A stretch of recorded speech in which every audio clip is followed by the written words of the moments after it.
Hi, everyone. Welcome to A Way of God's Remembrance. This is presented by Awake to Love. I'm Lee here with Cindy. We are the volunteer Zoom hosts and so grateful that you are here. You have arrived for a special 2-hour gathering. Michael Hayes, co-founder of Awake to Love, will be joined by Alicia Das, fellow co-founder of Awake to Love, and to my knowledge, the world's foremost authority on the angelic kingdom. For us, more sharing, more wisdom, and more remembrance for the highest good. As a way of introduction, I will read Michael's words to bring clarity to the focus and format of this gathering. This is a gathering for those seeking greater awareness of their true nature. There are many paths and approaches to higher consciousness and to greater awakening to who we truly are. The essence, the truth of all these paths is more about remembering who we are and have always been, rather than becoming something different or more than we have seen ourselves to be. A way of God's remembrance goes to the heart, to the intention of all the paths. This is what we will explore together. Michael and Alicia will share thoughts and awarenesses that come forward as relevant and purposeful for our time together, followed by questions and answers related to what they share about. We will begin with an invocation of light to help support us all to be in collective alignment. After the light invocation, we will play a recording to lead us in Anai Hu chanting. Michael will lead us in the light invocation. Please, Michael, if you'd unmute.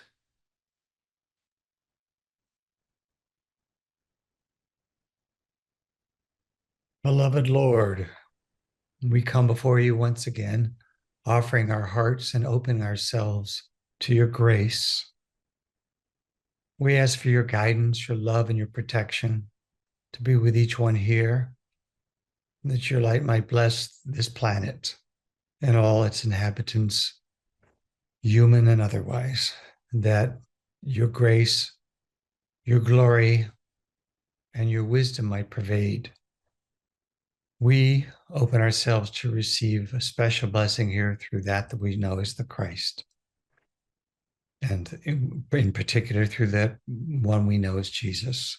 We open to this as a choice to higher alignment, and a choice to greater availability to grace.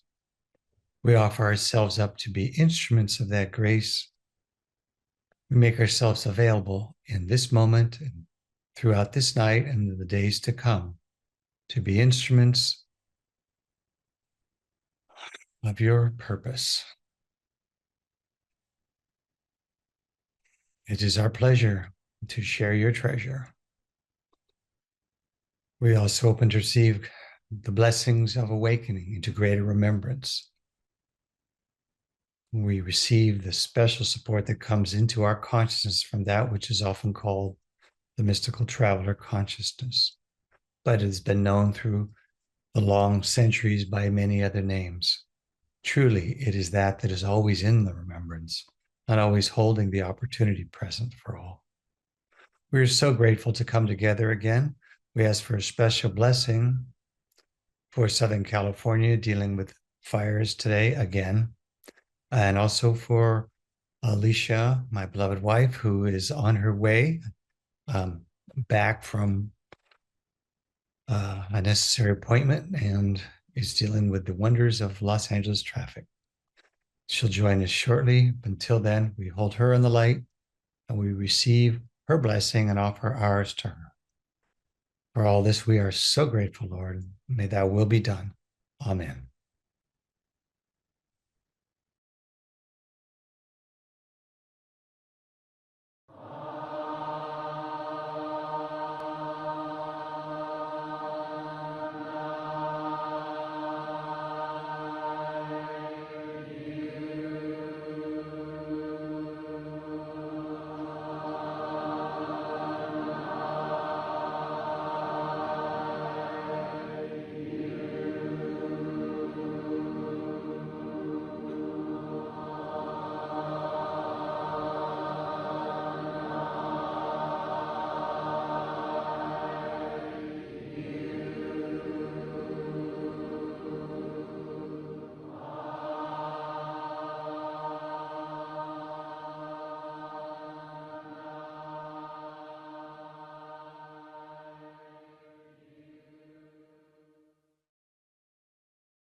Welcome, everybody.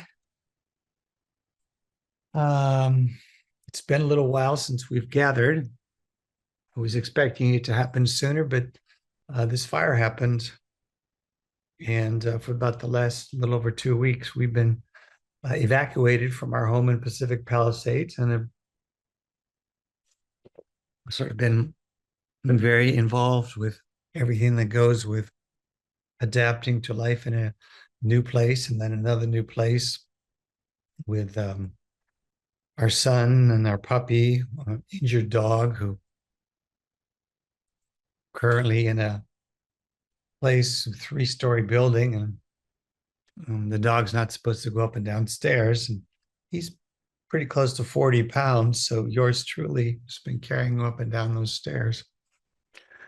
Oh, half dozen times a day at least. So it's been interesting. And I welcome all of you. I hope you've had a good Christmas, a good holiday season, and at the beginning of this most interesting year is offering you joy, but even more so, the opportunity to learn and grow.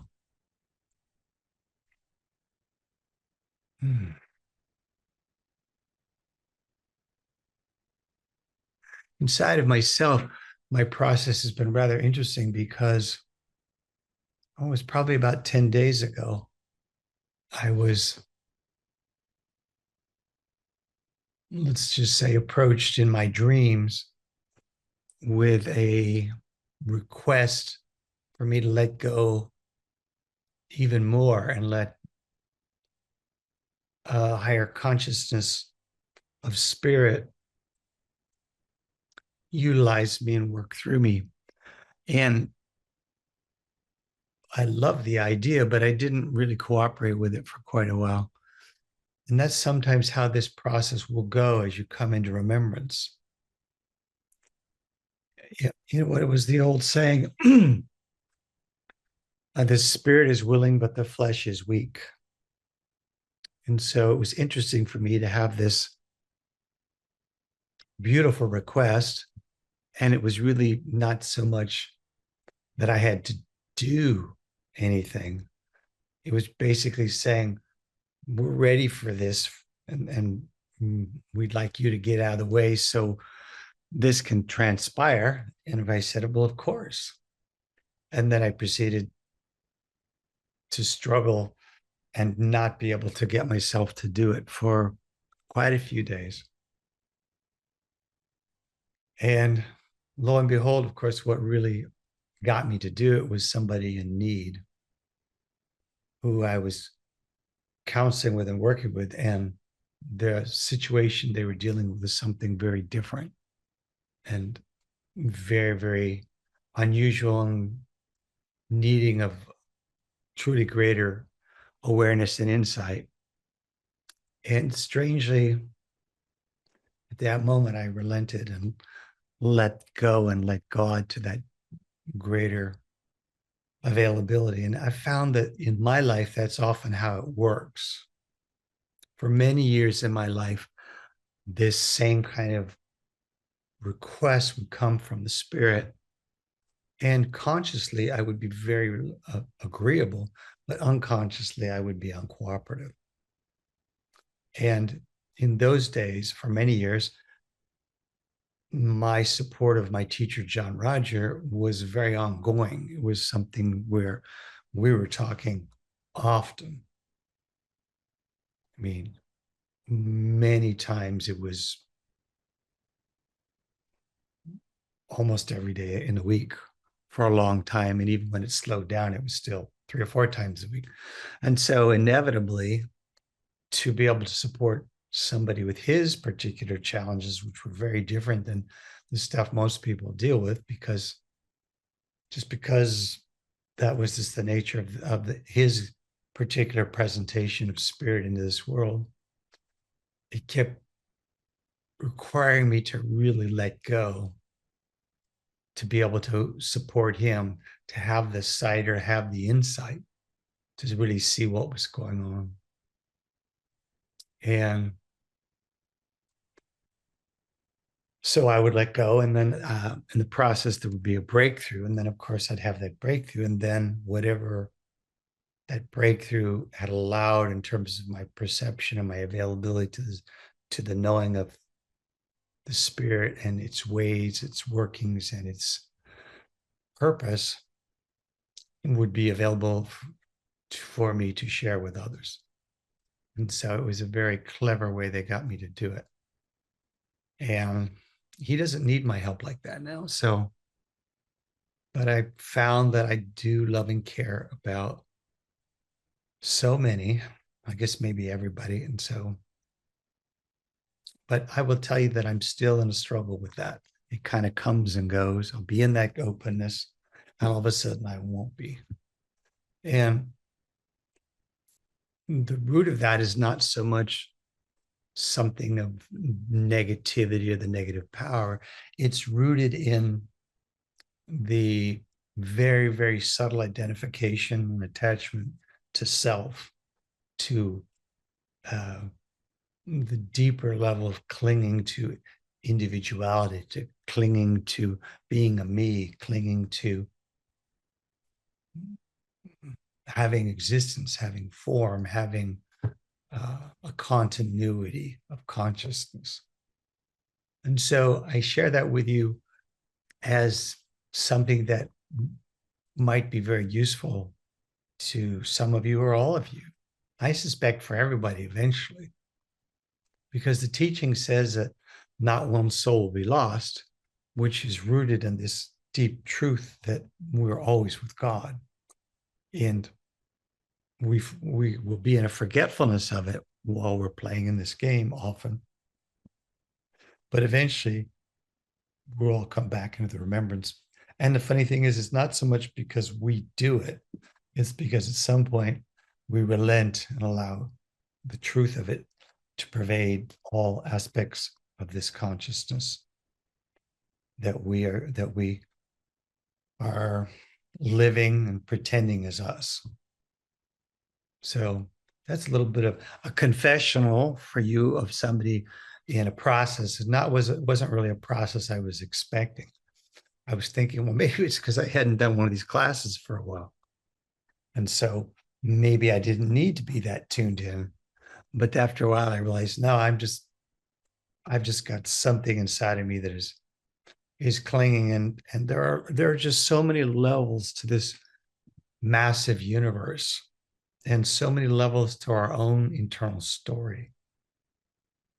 And sometimes in the secretive nature of, perhaps a fantasy we held 5,000 years ago, there may be something that is just enough of an attachment that it would keep us in our own story and then restrict the availability of the divine purpose, as it would offer up the opportunity to be in remembrance to all of itself. Now, that opportunity is entirely present, but rarely are we present with that opportunity. But I'm suggesting to each of you that that opportunity is at hand. Jesus said the kingdom of heaven is at hand. And for me, the kingdom of heaven is truly that state where we come into the remembrance and we have this recognition that we are with God, and maybe even the recognition and remembrance that we are always with God and have always been with God, and we're never apart from God. And that past the story, past the drama and the trauma, past the highs and the lows, the ups and the downs, the wins and the losses, the good and the bad, there is this eternal truth that is love, that is the essence of all and the truth of all. And that is love is God. And that deepest of prayers and deepest of affirmations, which says God is love, is a magical truth. And as we receive it, we will come to the knowing of it. not like a knowing of information where like we know the times tables because we've memorized it, but it'll be a knowing of something that we will know more than anything else. We will know it regardless of all the turmoils and the drama and the trauma of the world around us, the fears, the uncertainties, all of those things go with the physical form, the chakra system of the body. And so, and in the psychic nature of the self, there's always going to be that element. Even masters will have in their personal nature fears that they have to deal with. On the level of knowing, they know that they're far beyond that. But as long as they hold form, even as long as they hold physicality, they'll be subjected to the challenges that go with physicality, which is a continual attempt to reorient their awareness to the storyline of that particular physical expression in life. Now, God is love, and God is reaching out to all of us in this time with a message of love, but that message of love is also coming to this planet I'm in Southern California and right now where we're getting a particular vivid version of it, which is a call to wake up and a call to recognize that interconnectedness we have with each other and with all of life. The climate change circumstances that are going on right now are a deep reflection of a disconnect, a forgetfulness of our unity with one another, but also our unity with the planet and with the animals and the plants and all the elements. Speaking of those elements, we right now could all send light prayers for the fire that sprung up today and for the wind elementals and the plant devas of all the plants. They all may be blessed with light, that the winds may calm, and that the highest good may be done in this circumstance. If we're wise, we'll look at things like this as a wake-up call, a reminder to us that the way mankind is approaching this world is unsustainable in the current way that it's happening, and that there is going to be a readjustment. And the more man makes the readjustment, the easier the readjustment will be. The less man is in cooperation with that readjustment, the more that readjustment will be difficult. But that readjustment is coming. That readjustment is a certainty as much as anything is certain. This readjusting is not a new thing on this planet. The cyclical nature of this expression has built into it readjustments. Some of those readjustments are the inclusion of higher opportunities, higher octaves of spirit that pervade the world in a way they haven't before. Some of those readjustments is like a whiplash effect, where patterning that is in the process of being forgotten or discarded whips around and attempt to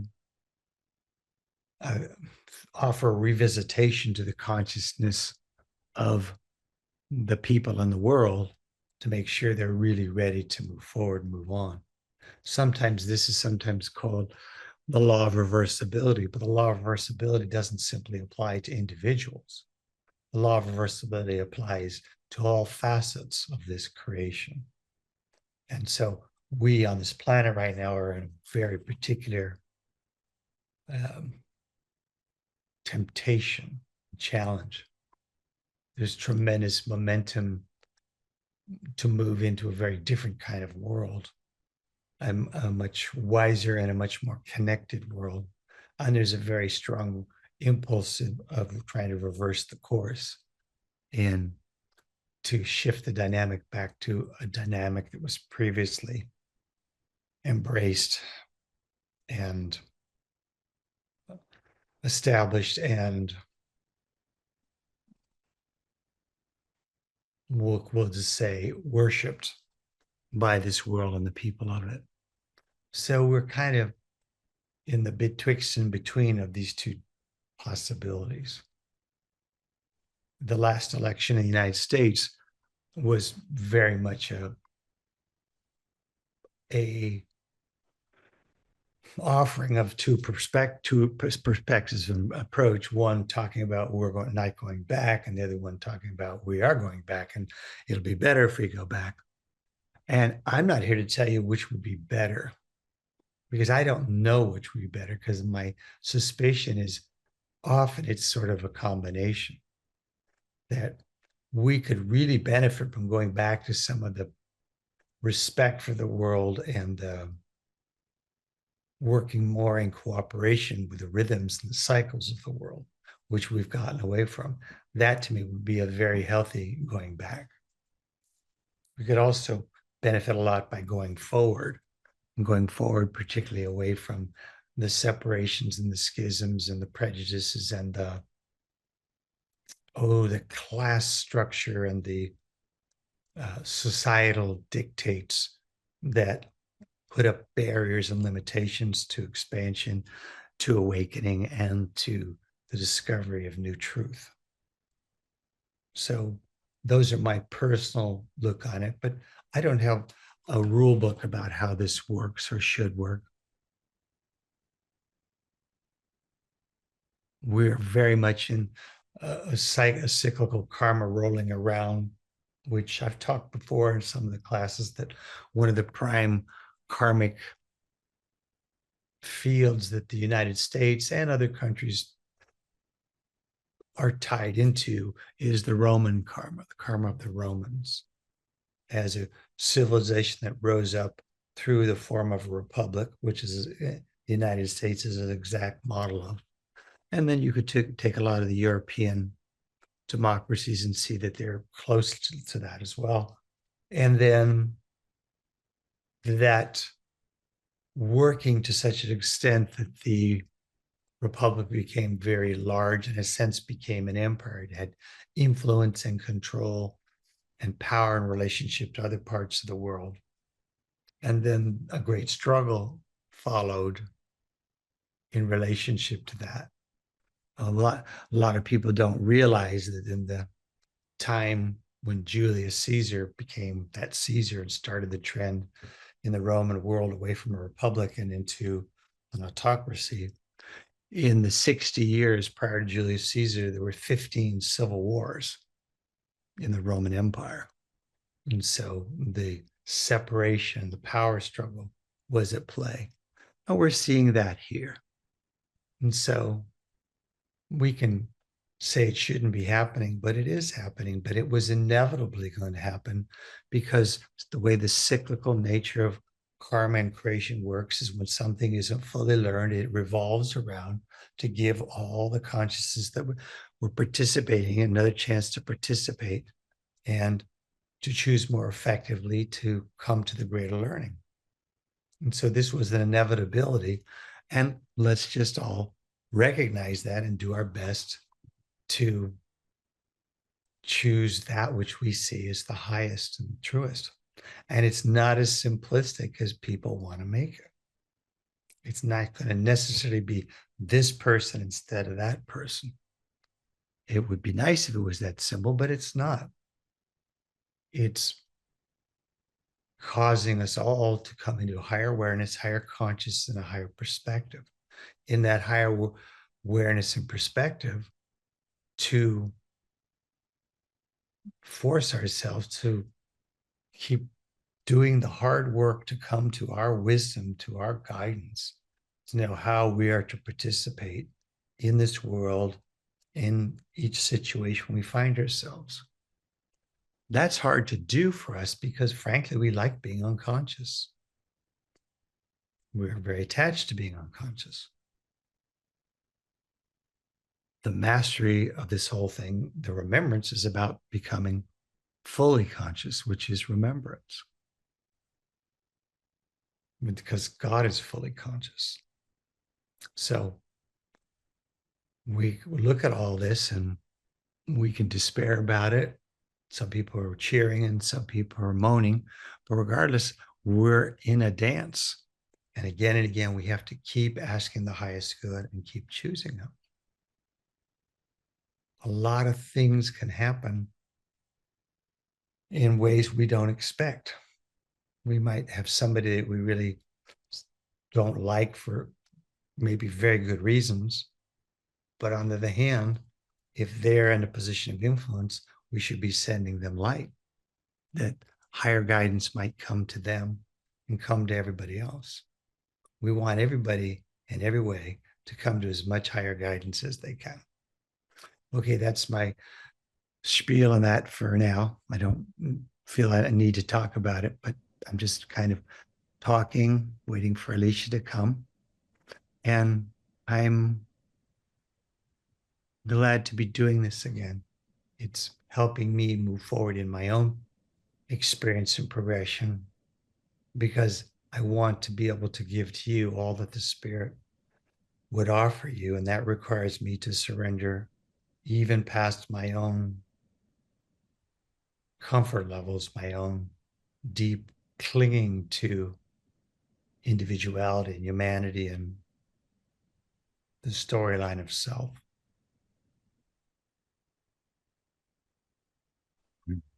But for you, I will let go of things because I do love and care about all of you. And it's the way I find God loves and cares about all of us. Okay, well, I'm going to turn it over now to my beloved friend Lee. He's going to talk a little bit. And on the other side of it, we'll probably do some question and answers. And maybe Alicia will call in and join us, or maybe she will walk in the door and join us, but she'll be with us shortly, I hope. Okay, thank you, Lee. Thank you so much, Michael. Alicia's with us online, and in her attempting to get into our Zoom meeting, she received a message that we were at capacity. So, to quote Michael, we like to be unconscious, unquote. Our Zoom room needed a contract renewal to allow it to be at the greater capacity, and folks have been turned away. They're now, thank you, you persistent ones who have come back and joined us. And a reminder to us all that a complete recording will be posted to the archive. The link to that was included in your reminder email, and that should be available in less than 24 hours so that everyone can catch up. So thank you. Now I will share guidelines for questions. Questions are to be about a way of God's remembrance and what Michael has shared. To ask a question, please raise your Zoom hand. You can find that by hovering near the bottom of your Zoom window. Click on the React button. A pop-up appears. Choose Raise Hand. Please also turn on your video for full participation. If you're on a low bandwidth connection and are unable to, so be it. Most important, and since so many of us have had the blessing of working with Michael over so many years for assistance in clearing so many things, this is not that. Please do not ask questions of a personal nature and do not ask Michael for assistance in clearing. Questions are to be for your benefit, the benefit of those of us gathered, and those who will participate via the archive. We ask that you look to the integrity of your intention before asking a question of Michael. And thank you for your cooperation. For those who are new, those who are new via the archive. And as a reminder to us all, Michael is available through the week via private sessions for questions, for assistance in clearing, and as a way shower into greater remembrance. To schedule with Michael, visit awaketolove.com, access his online calendar, and Cindy will post a link to that into the chat. Thank you. Finally, I will read the legal consent. By raising your hand and asking questions of Michael and Alicia, you are giving full consent to Awake to Love to make the audio and video of this gathering, including your sharing, available as online archives for anyone to access. Please do not raise your hand and do not share unless you are in full agreement. Thank you.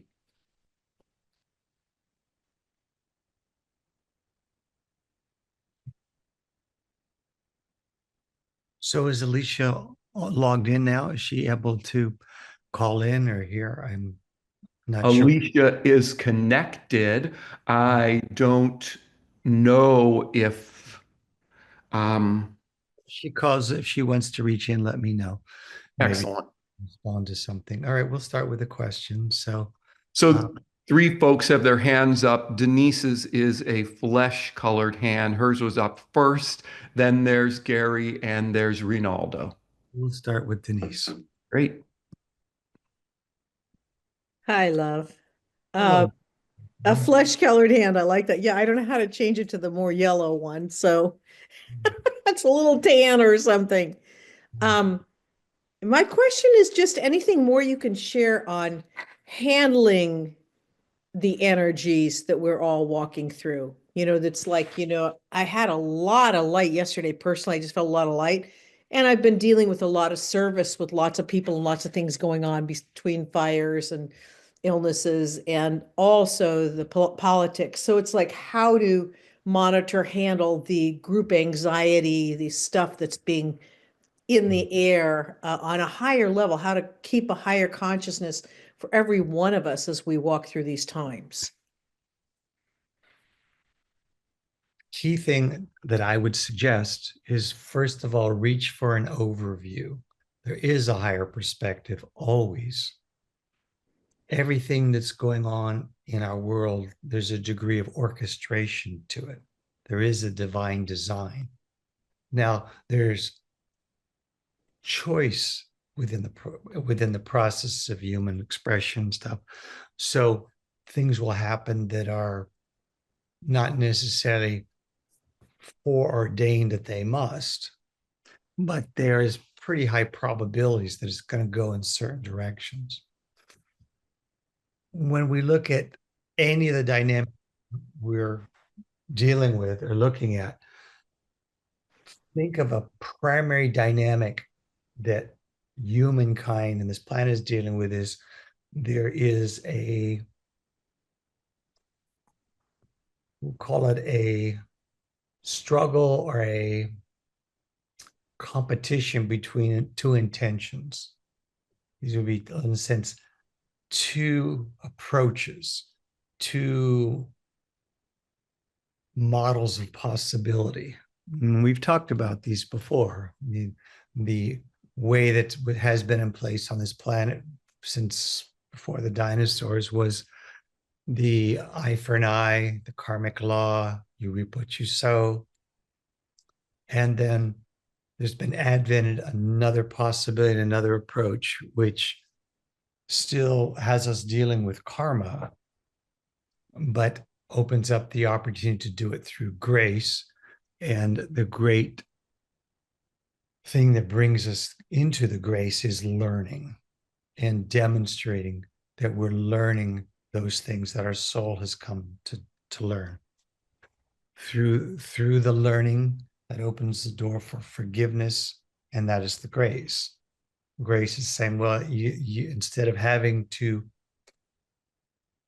go through the eye for an eye process, when you're demonstrating the learning, that can be shortcutted or curtailed even.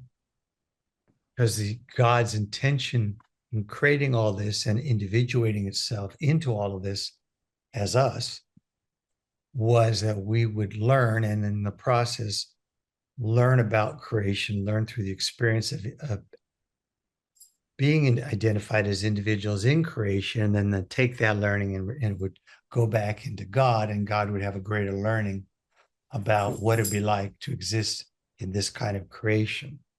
This is not the first creation that God has done, the first manifestation of particular reality.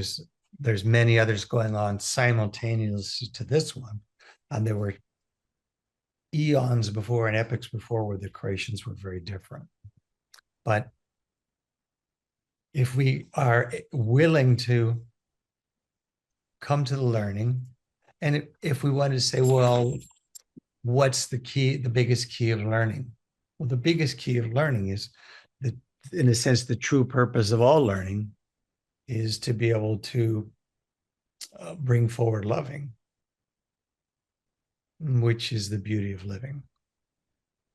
So the mastery of the whole game is that no matter what comes to us, what would push against us,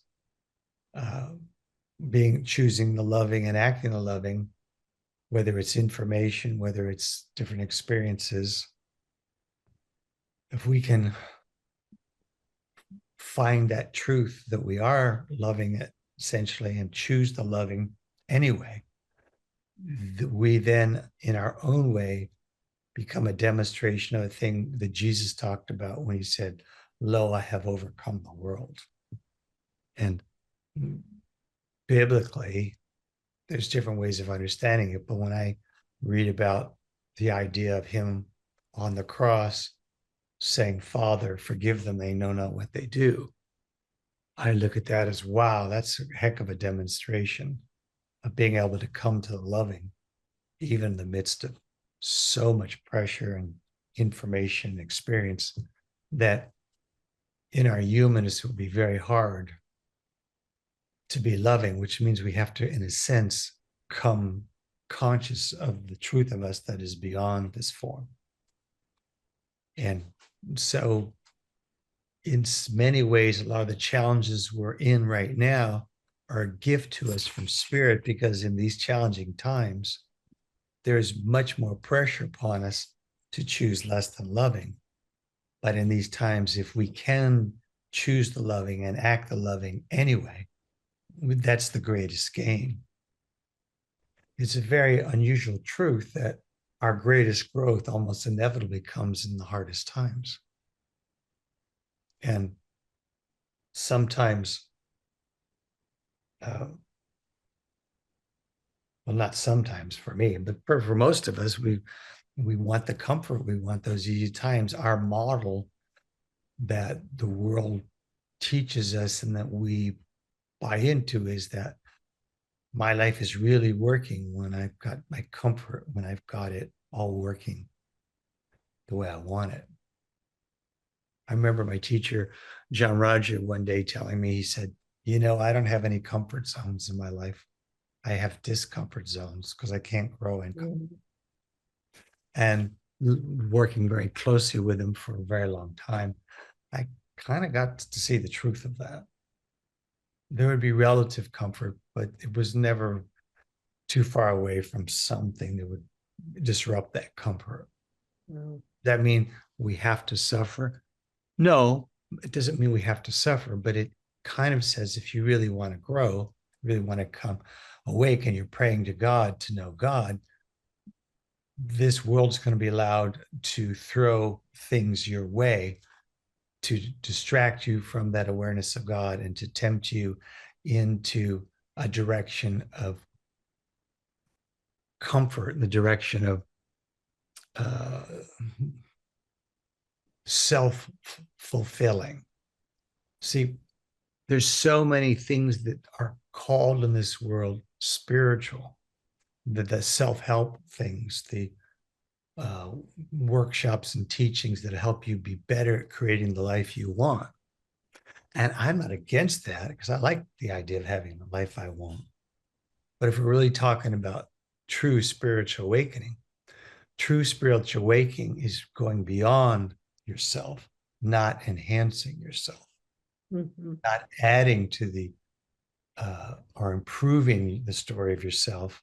It's freeing yourself from the illusion of self, freeing yourself the illusion of existing in this separate form, freeing yourself of any storyline, even if it's the most magnificent or the most terrible. A great example of that is a storyline, which I don't know, there's a historical background to it, but it is the common storyline of the Buddha. They talked about that he was born a prince, and prince of very powerful people in India. And that, when he was born, his parents took him to the great astrologer and said, well, he's either going to be the king that unites all of India, or he's going to be a world teacher. And the king, of course, wanting to make sure he'd be the king, because that was the king's value, did everything in his power to keep his son distracted by the comforts and the wonders and the beauty of life. And yet spirit on another level was recognizing and kept finding ways to make him confront the parts of life that weren't so beautiful and so wonderful and so perfect, which pushed upon him this deeper call in him. And that deeper call ultimately was to free himself of the self, because that's the place where he found the peace, where he overcame the old age, sickness, and death, because he came to that place of realization, the knowing of the unreality of all that, the understanding of it as a appearance within the world of time and space that was inevitable, but that the reality of consciousness was beyond that. And in that reality beyond that, there was that peace. And, to see this, that Buddha smile on all the statues is reflecting that. So the way to deal with that is take that overview, and that overview, look at, see, oh, this is the value.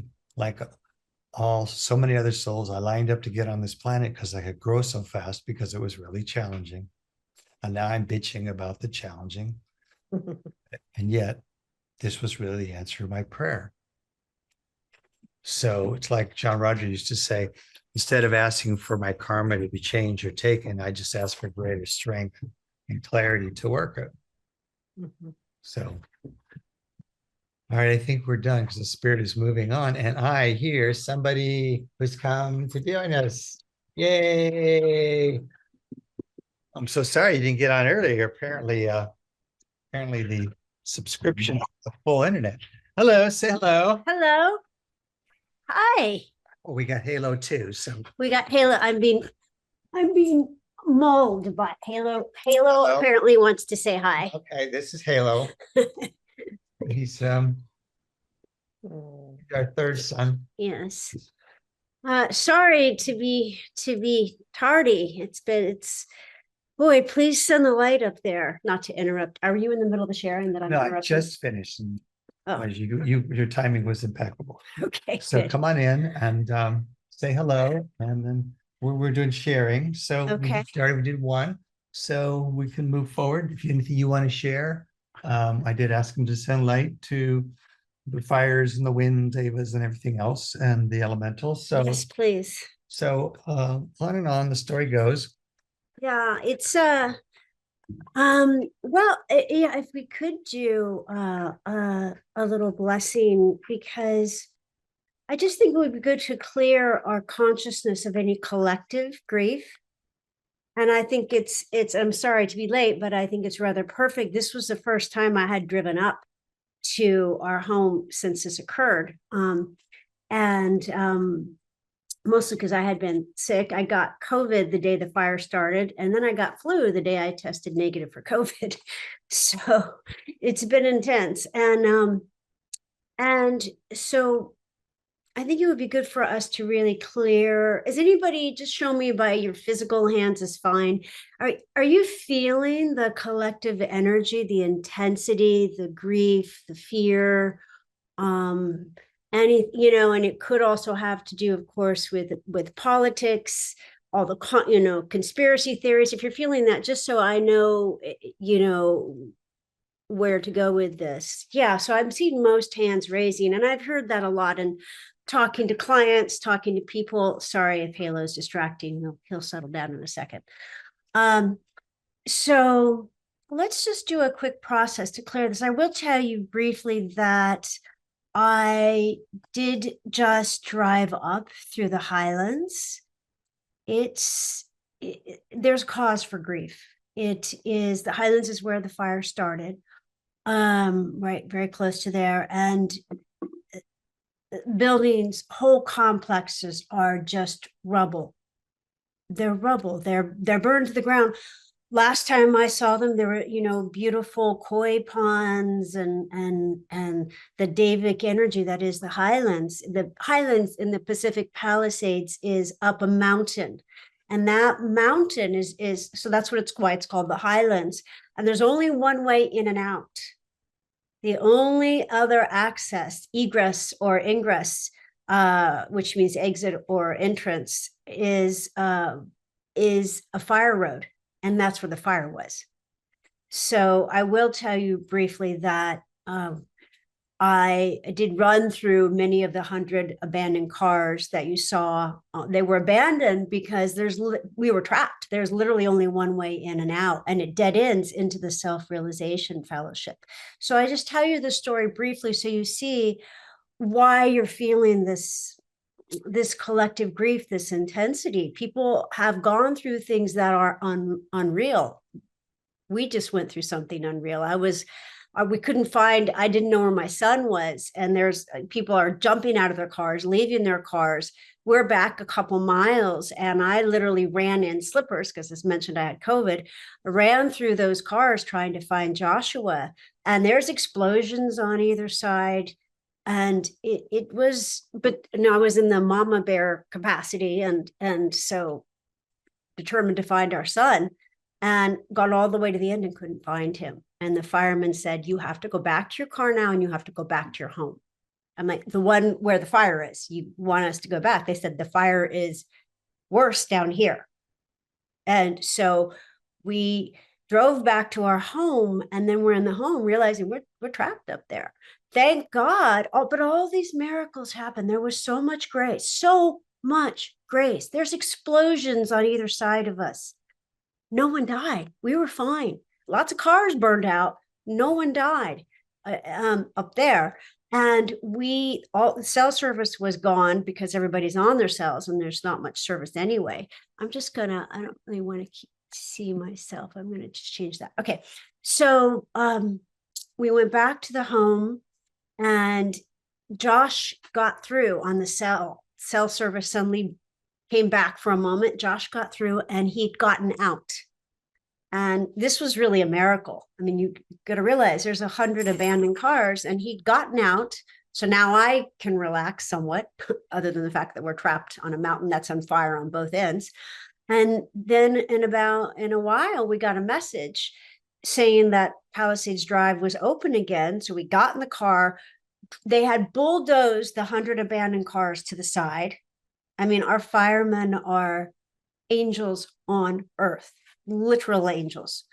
We got back, we drove down to get out. Now the fires are worse on either sides. And these firemen are standing out there with the fire all around, yelling at us, "Go, go, go, go, go." I think must have been one of the last to get out because there wasn't many other cars. And they're just, because your instinct is not to keep driving, through flames, but that's yet when we needed to do. So we did, and we got out. And, loves, just take a minute now and send light to everybody who went through something like that. But take a moment and send light to your loved ones. Because really nothing else matters. Nothing else matters. I can't describe the relief of Josh was fine. Our other son, Danny, wasn't isn't living with us anymore. So I knew he was fine. I had talked to him and we were fine. Nobody died up there. It was a miracle of grace. Now, clearly there's some intense balancing, some action going on, but you know, of course everybody was reaching out to us and everybody, I don't care if it was a doctor trying to confirm an appointment or cancel an appointment. I said, pray. And I gave everybody my address. I didn't put it online, but I came darn close. Everybody pray for, and I gave them my address. And we just had everybody praying. And at one point, really from just a basic humanity, and again, telling you the story, because those of you who didn't go through it, this is really what it was like. I got down on my knees and I just said, please protect my home. And I heard, in my case, I heard the voice of John Roger and I heard the voice of Archangel Michael. And I heard them say, we've got it. We're protecting it. And I saw them around it in the shape of a teardrop. And I will tell you, if you look at the fire map, there's fire everywhere, burned out houses, and there's one teardrop. And in the middle of that teardrop is our house and the 3 other ministers who live up there. So it's really so many miracles. Now, those whose homes burned, no such tender love to them. It does not mean that they didn't pray, etc. It just means different action. That's all. So it's both the power of prayer and realizing we just don't know enough to evaluate the whole action unless we could get above and look at all the intricacies of the karma. And then, of course, we would have more clarity. Right now, we can only be in a state of gratitude, an immense gratitude. So please kiss your kids, kiss your spouses, kiss your pets, kiss each other. Right now, if you could just close your eyes for a moment and just connect heart to heart with each one present. Kiss them, please. Let's just have a love fest right now. We're all well, we're all safe. Let's take a deep breath in and breathe in that love of each other, of our loved ones, of God. And as we exhale, just let go of all the stress, let go of the collective grief. Just tap the middle of your forehead. That's called putting it on screen. And just tap that with one of your fingers and just say, and you're going to run your finger down to your nose. That includes your lower self. Clear through the Christ, Traveler, Holy Spirit. You're running your finger up now, up all the way to the top of your forehead. That just goes into your high self. Clear through the Christ, Traveler, Holy Spirit, any collective grief, any collective panic, phobia, anxiety, fear, pain. Clear it from me, Lord. It's not mine. And just go ahead and take a deep breath out and just fling it out with your hands now. Just combing your aura, just clearing any collective grief, certainly clearing any of your own grief, sadness, sorrow, pain, fear. We are all safe. So just letting it go. It doesn't matter so much how you do it, but it matters your intention with it. Called my intention, Lord, is for you to take all this from me. It's not mine, so that I can be of the greatest service to you, to each other, which are just simply faces of you, facets of spirit. So just continue to comb your aura and fling out any of that panic. Might even be about politics, might be about climate change, might be about, there's a new fire, might be about that. Just let it all go. Might be about concern for your own safety. Just that pushes out into your aura as well. So just asking that it all be taken out of your aura so your aura is pristine, sparkling, and can protect you. Good. One more deep breath in, breathing in the light of the Holy Spirit all through your crown chakra, through every chakra, clearing them, restoring them back into original innocence. Beautiful. Deep breath in, breathe in love. As you exhale, breathe out anything less than love. And now let's drop a grounding cord. These kinds of events can make us ungrounded, feel unstable, unsafe. So drop a grounding cord that might look like beautiful sequoia tree roots from your root chakra and your feet chakras into the center of the earth, touching into the Tuan, that Christed orb, in the center of the earth. Just visualize it, sense it, know it, feel it. Feel the growing things now winding around you, just connecting you to the earth, that you feel stable and secure. As Michael is fond of saying, for a tree to grow taller, it must sink its roots deeper. So you sink your roots deep. And now that you feel secure, sending beautiful blessings and light to your basic selves. Now that you feel secure, I don't want you to take the energy up from the earth. Just let yourself be grounded, rooted. Just let your consciousness now travel back up through your chakras into your crown chakra. Now go up into the highest realms of light, dropping all reference points up even higher, dropping that reference point up even higher into the pristine highest realms of light and even beyond. Touching into the Sarman, the Sugman, God of the soul realm, all the levels, beyond all the levels, into pure existence itself, which is surely love. And from this beautiful place, we send this alignment, this grace, this blessing to our beautiful Los Angeles, the city of angels, asking that all those affected by the fire feel this blessing right now. Look up and go, oh, I think an angel just touched me. I think everything is going to be okay, because they feel our blessing, the Lord's blessing through us. And now we ask that the land be blessed. And if it's the highest good, that it would rain as it's predicted on Sunday. Would that not be a blessing in baptism? And so we just join our energy and pray for grace, for rain, for the winds to abate, to calm, for this action to be completed through the Christ, to excellence, through grace. And all this we ask in alignment for the highest good, seeing that light now return to us, for the light's capacity is infinite, being aware of being surrounded by the traveler, the preceptor, the Christ, the great archangels. And now call forward the master teacher of yourself, master teacher of your soul. Just ask, what am I to learn from this?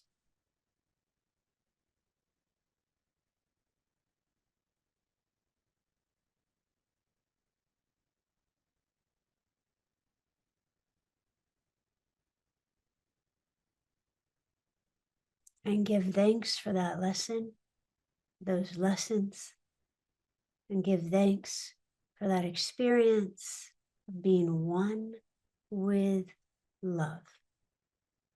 For surely we are one in love. Amen. And Berush Bishan.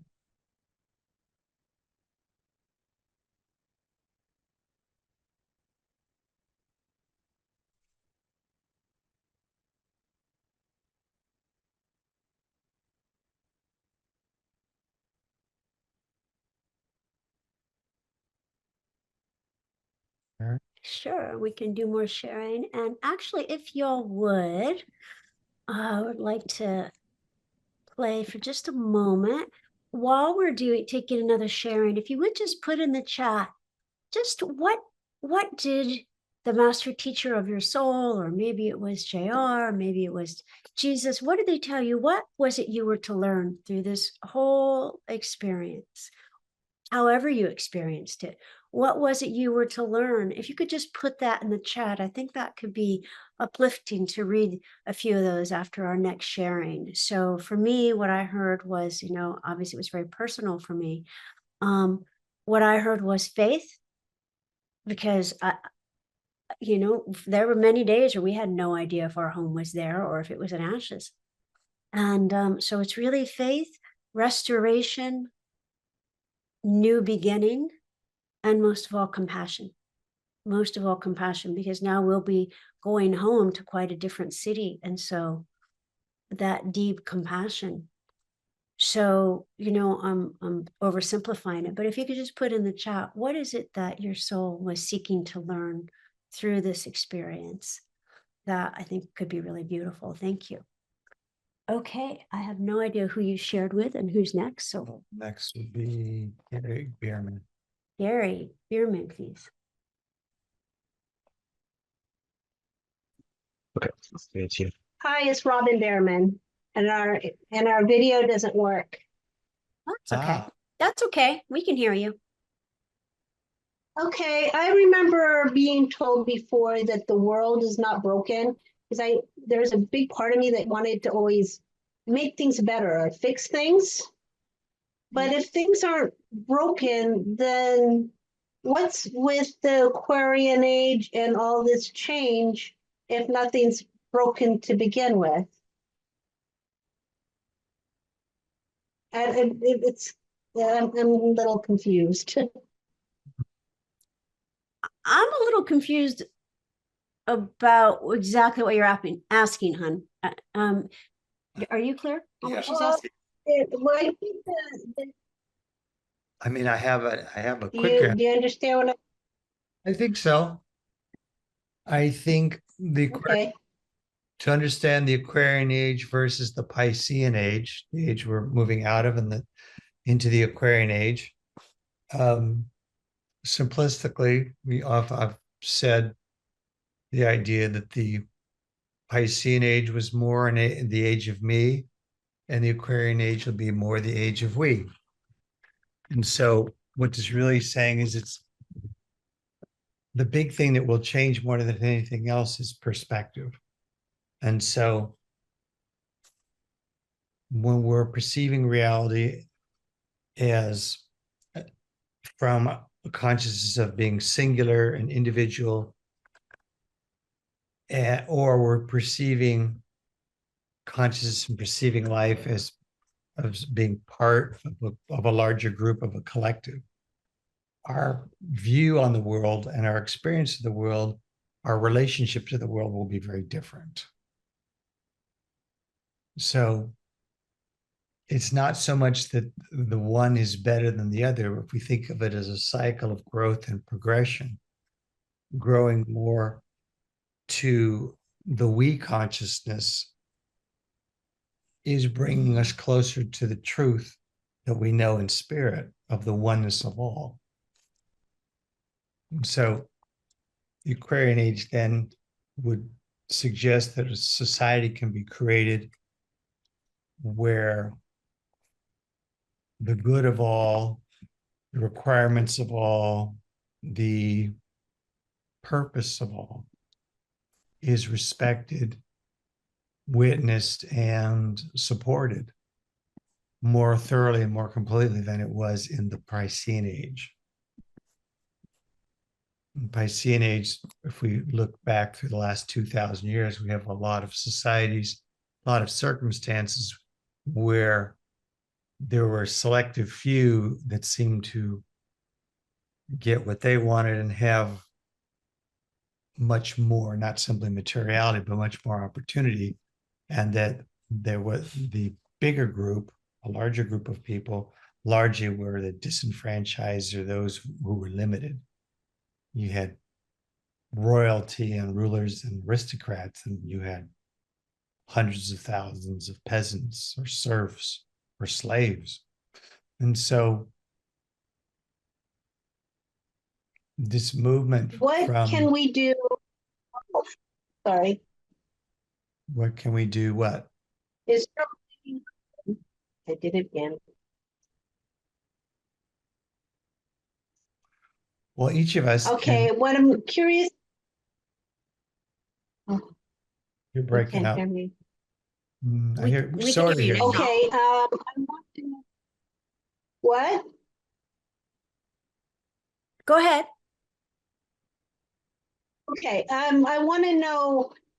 So this is the time of we and not me, is what I'm getting. So being, doing, what would be the best way to help or to be of service now? Is it doing like more group meditations and SEs, or have any suggestions? Yeah, go ahead, honey. Well, of course, gathering together in the name of love is endemic to the Aquarian age, but it really is a shift inwardly.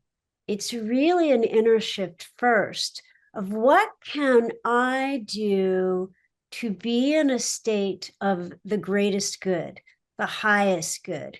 I may want this, but the greatest good may be this, and it may be subtle, but it's really recalibrating, reprogramming, I'm trying to think of a sexier word, but really shifting ourselves into a state of the collective, into a state of lifting up and out into alignment and going, okay, Lord, what would you have me do for the we? Sometimes that is sitting and meditating peace into the planet. Sometimes that's chanting our tone into the clouds, asking for rain to quench the fire. Sometimes that's asking for the disparate political factions to come together, right? And so my prayer may shift from I'd like this or that to, Lord, bring them love, bring them peace, bring us harmony. You see, and to shift and open and expand my identity instead of me, right? To expand my identity into I am all of this. I am that. There's that always that classic picture of Christ over all the land. I am that. I'm one with that, rather than I am this. I am this, the universe. Okay. All right. Thank you. That feels good. Okay. Wonderful. Bless you. Thank you. And Renato, we're definitely going to hear from you next. And by the way, love bugs, I don't know when we're going to be doing this again. So if you have a question, now is the time. So I want to read these really quick. And when I'm reading these intentions, these lessons that people beautifully shared in the chat, I want you to take them in and just affirm, because we just talked about we're all one. Affirm this is you as well. This is what you are receiving from this time, and amplifying within yourself so that you can be of greater utilizableness. I think I just made up a word, utilization, usableness to the Lord. Okay. So as you hear these, receive them. So we'll start with the top one, the ability to hold the light and be in the loving as a constant practice. So take that in. Beauty in connection to spirit, patience, humility, observe, be at peace. God has got this. Breathe that in. God's got this. Strength, loving and compassion, peace and gratitude. Peace is inside. Tenderness towards myself and others. Acceptance, loving, breathe it all in, folks. Greater loving and letting it go. All is well. God has it wired. Holding in the light for all. I have seen a tree full of apples. So what that symbolizes to you, breathe that in. Trusting spirit, being loving and keeping shining light no matter what. Being held, cherished, and cuddled through it all. Surrender. If it happened, it was for the highest good. I just have to find or look for the lesson in it all. So looking and finding the lesson that is in alignment with the highest good. Trust, gratitude, and knowing it's all in God's plan. Spirit is using my and our ministries. Well, amen to that. So breathing that in, affirming that for yourself. Trusting God is present. Keep loving no matter what, open to greater loving. Focus on the blessings. Everything is perfect just the way it is. Trust, surrender, and lightness. Being kind, more important than the why. Mount Vesuvius karma. I don't know if we want to breathe that in, but we can send the light to Mount Vesuvius, and let's breathe in grace. How about Mount Vesuvius grace? Being able to listen to pain and to clear the self. As JR said, forgiveness is the key to the kingdom. To love and serve in greater ways. Unconditional loving. Loving people past their behavior. Breathing that in, unconditional loving. Let that love just amplify all through you. And lastly, walking through any situation with clarity, peace, and acceptance, and bringing loving and cooperation to whatever is happening. Breathe it all in, reach your arms up, just receive all those beautiful gifts all through you, amplifying you, connecting us all, and may each one of those be added unto our collective, into our beautiful Aquarian age in every way for the highest good. And so be it. Berush Beishan. Okay, thank you. Don't you feel a little more shiny and new and a little clearer? I feel lighter. Yeah. Sparkly fingers if you feel a little lighter now. Yay, good. And the sparkly fingers, of course, is a tricky way of clearing our energetic field. And they're also fun. All right. So thank you. Ronaldo, please.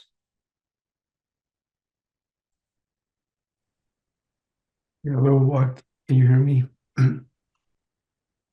Perfect. Beautiful, beautiful. Nice to have you both here together. Lots of light and love to your home situation, family, and all of that involves for the highest good. Did you tell them we're at Prana? That's where we are. We're at Prana West. Yeah, okay. Yeah, it didn't register right now, but I did read that I guess that memo. Yeah. Sort of when you were talking about, okay, well, what does spirit tell you or so forth. At first I didn't hear anything, but then something about that biblical quote about you can't put new wine in old wineskins came to mind. And so no doubt we're involved in a great transformation, and for XYZ reasons, Los Angeles is, I guess, a center of attention at this point in all of this. But it's happening all over the world at the same time in different ways. Much like to all of that and to all of us, that there's some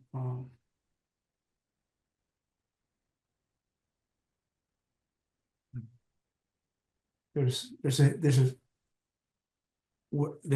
a hidden, I suppose, message here in spirit, and it's probably going to be unveiled. It's not like, okay, everything will be known right now, but it's like there's an unveiling, an undoing, a resurrection. All these things are going to be taking place in a process of time. So all that. That's my first thought. I have three questions. One is a little more my basic self. What type of breed is Halo? Halo is half Chihuahua. Wow. Part 25% Chihuahua, a fair amount of percent of Staffy Terrier, and miniature Shih Tzu, miniature Pinscher, and Shih Tzu. He's a mutt.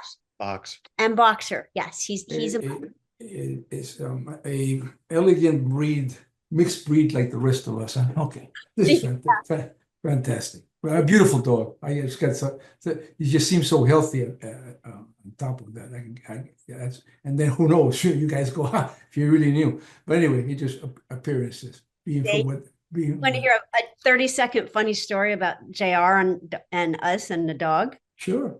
So I had wanted a third child. We have two boys, and we're going to keep this secret from my boys. But I wanted a third. I wanted a little girl, and uh, and so and it wasn't. We got so pregnant really easy with the first two, and then it wasn't happening. And Jr. looked at me with the way that we all know Jr. would look at us, right?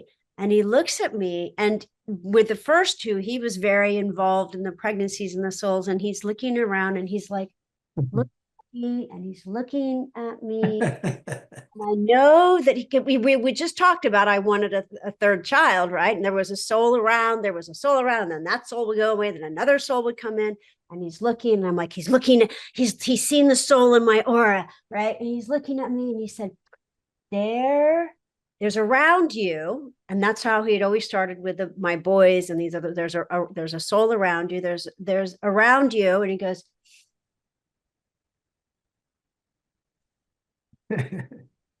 It's an intelligent. I'm like, well, that's good, right?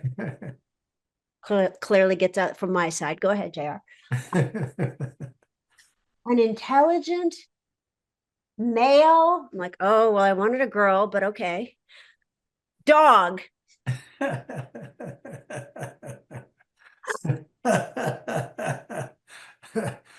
fantastic. It took a while, but I think Halo is that intelligent male dog. That's beautiful. Great story. Great story.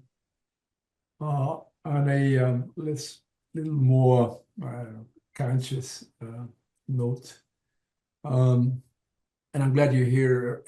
The third question, a little bit more maybe involve you, Alicia, as well. But I've heard on more than one occasion, Michael referred to the Roman karma, Roman Empire karma, has referred to the United States, maybe also somewhat Russia, the Tsars were the Caesars and all this. And historically, I've seen, I said, oh, at times I look at the United States, I go, wow, that looks like Rome again. Look at that Senate, all that thing. I can almost see it. It's just like an instant replay, but 2,000 years later. But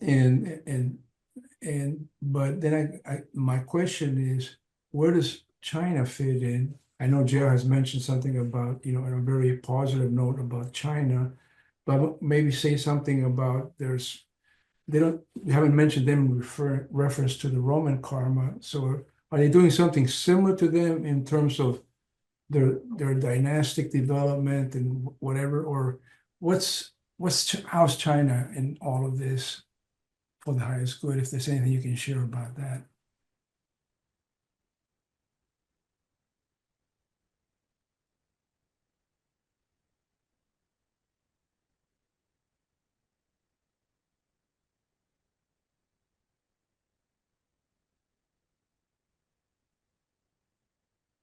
Hmm.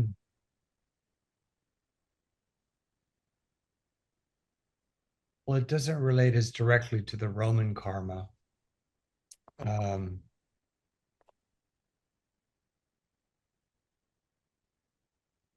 a lot of the same dynamics are playing out in China in terms of from a little different angle.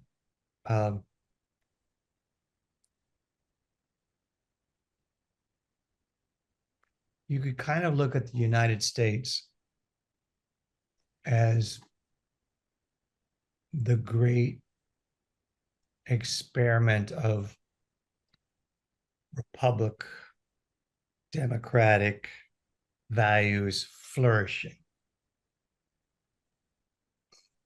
And China is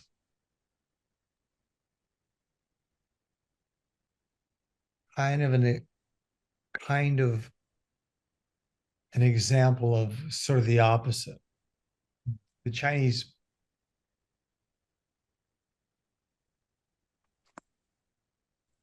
the Chinese ideal is the ideal of like Confucius, which is the idealism of the ruling by the mandate of heaven. Like heaven supports, and then the dynasties would be they would say they have the mandate of heaven. The dynasty fell, they've lost the mandate of heaven. But there's a presupposition of God chooses them, and that they are granted this special power and privilege through God, through the heavens. And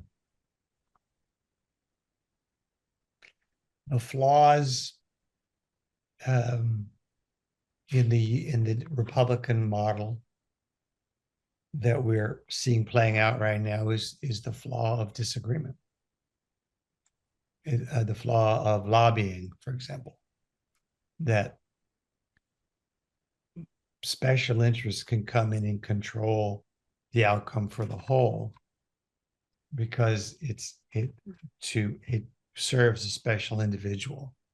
Now we're seeing that epitomized at this time with the richest man in the world suddenly getting all this favored treatment, even to the point of the policy around automobiles will be to benefit that person and his company to the disadvantage of the country.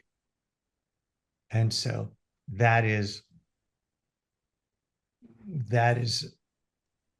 a play, that's like a playing out of the system not working. It's like the Romans having 15 civil wars in 60 years, where it's just it's like they think you get all these diverse voices and diverse interests, and they're in conflict with one another.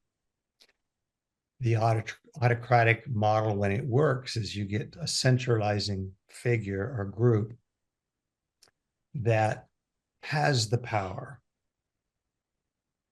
to, in a sense, stop the squabbling.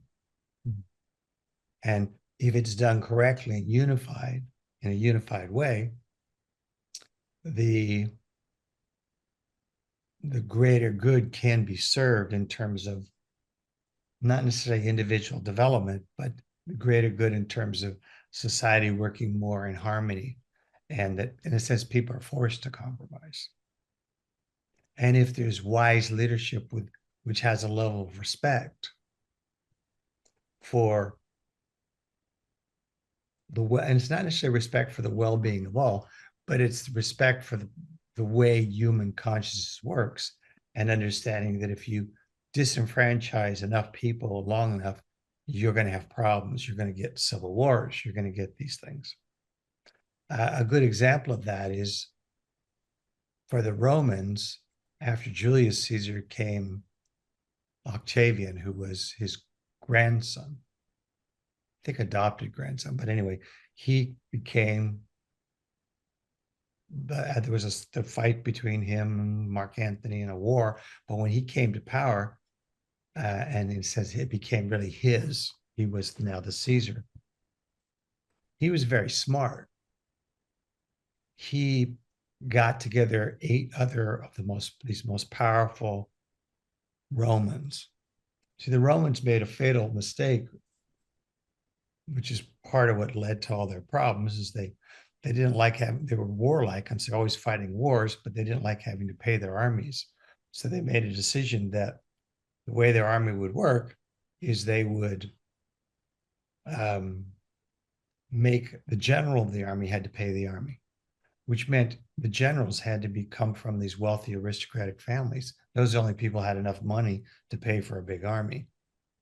Unfortunately, they didn't really understand that when the general pays the army's loyalty is to the general, not to Rome, not to that, which is usually Caesar was like the fatal demonstration of that.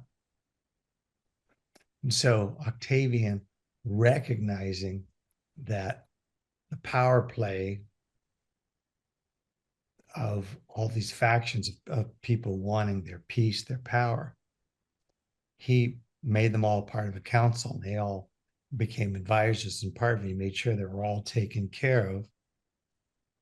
These because they had the armies and they had the different things. He would, in a sense, he formed a council above things. Now, everything reversed with him, whereas before the Roman model of the republic said that the consul, there's usually two consuls, their job was to carry out the will of the people, which was in the Senate, in their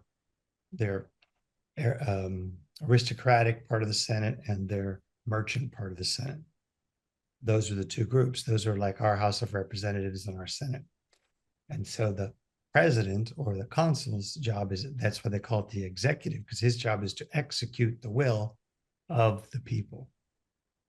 But with the Caesars, it reversed. And then the Congress, the Senate, the House of Representatives for us, but for the Romans, I can't remember the names they had for it, but it's the same thing. Their job to carry out the will of the Caesar. Everything flipped. And so we're in a time right now to see if we're going to do that flip. There is somebody in power who wants to do that.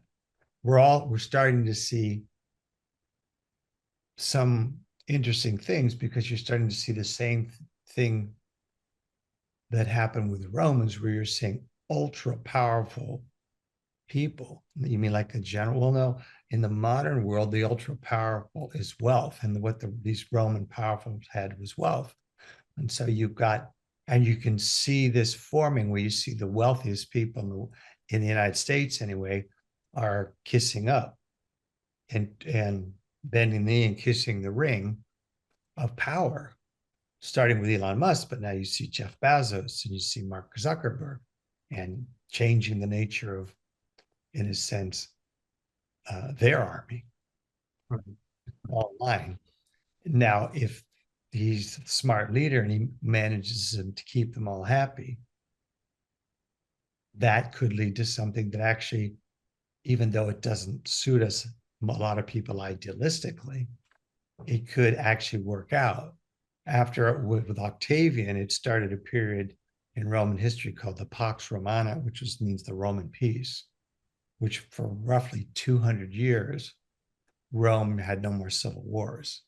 They had wars against other countries, but the Civil War, they got control of it. Now, was there a cost to it? Yeah, they lost the Republic. They lost, they lost, people lost individual freedom. And did that regress their society? It did, but it also enriched them because they weren't fighting each other. And so they gained something and lost something. We may be at a point of heading towards that, or we may choose a different direction. I don't know. But these things are revealing themselves, and you can see all the similarities. Now, China, they kind of have what that Communist Party is, that ruling group. And ostensibly, the group decides. But in China right now, we have something where one person is clearly the autocrat. He's gotten rid of the other powerful people. So now they're in that thing. Now, if this person, if he's super wise and super understanding of the dynamics, they could flourish. I mean, when there's something for the greater good, they don't have to sit there and go through lobbies and all these votes and all this filibusters and stuff. They just say, we're going to do this. But if they're wrong, it goes the other way. So China's is like if we look conceptually at the whole thing, we can see there's these deeper lessons of approach. Now we're coming to that time when the requirement of the shifting more away from the me consciousness to the we conscious will be required for, I won't necessarily say human survival, but for the survival of civilization. And that mostly has to do with climate change. Because the way it's being approached right now, it's not what's going to be coming down the road. It's going to be terrible. And the solution is people have to work together. And if one country says, well, I'm just going to take care of my country, and the other countries say, okay, they do it, and they do something, and the byproduct of the whole thing is going to affect everybody. So we got complicated karmas here. So the other karma that's really, really working here is Atlantean karma. Those are the two big karmic flows. The Atlantean karma is coming back with the rise of all the technology. We are the Atlanteans had extremely high technology.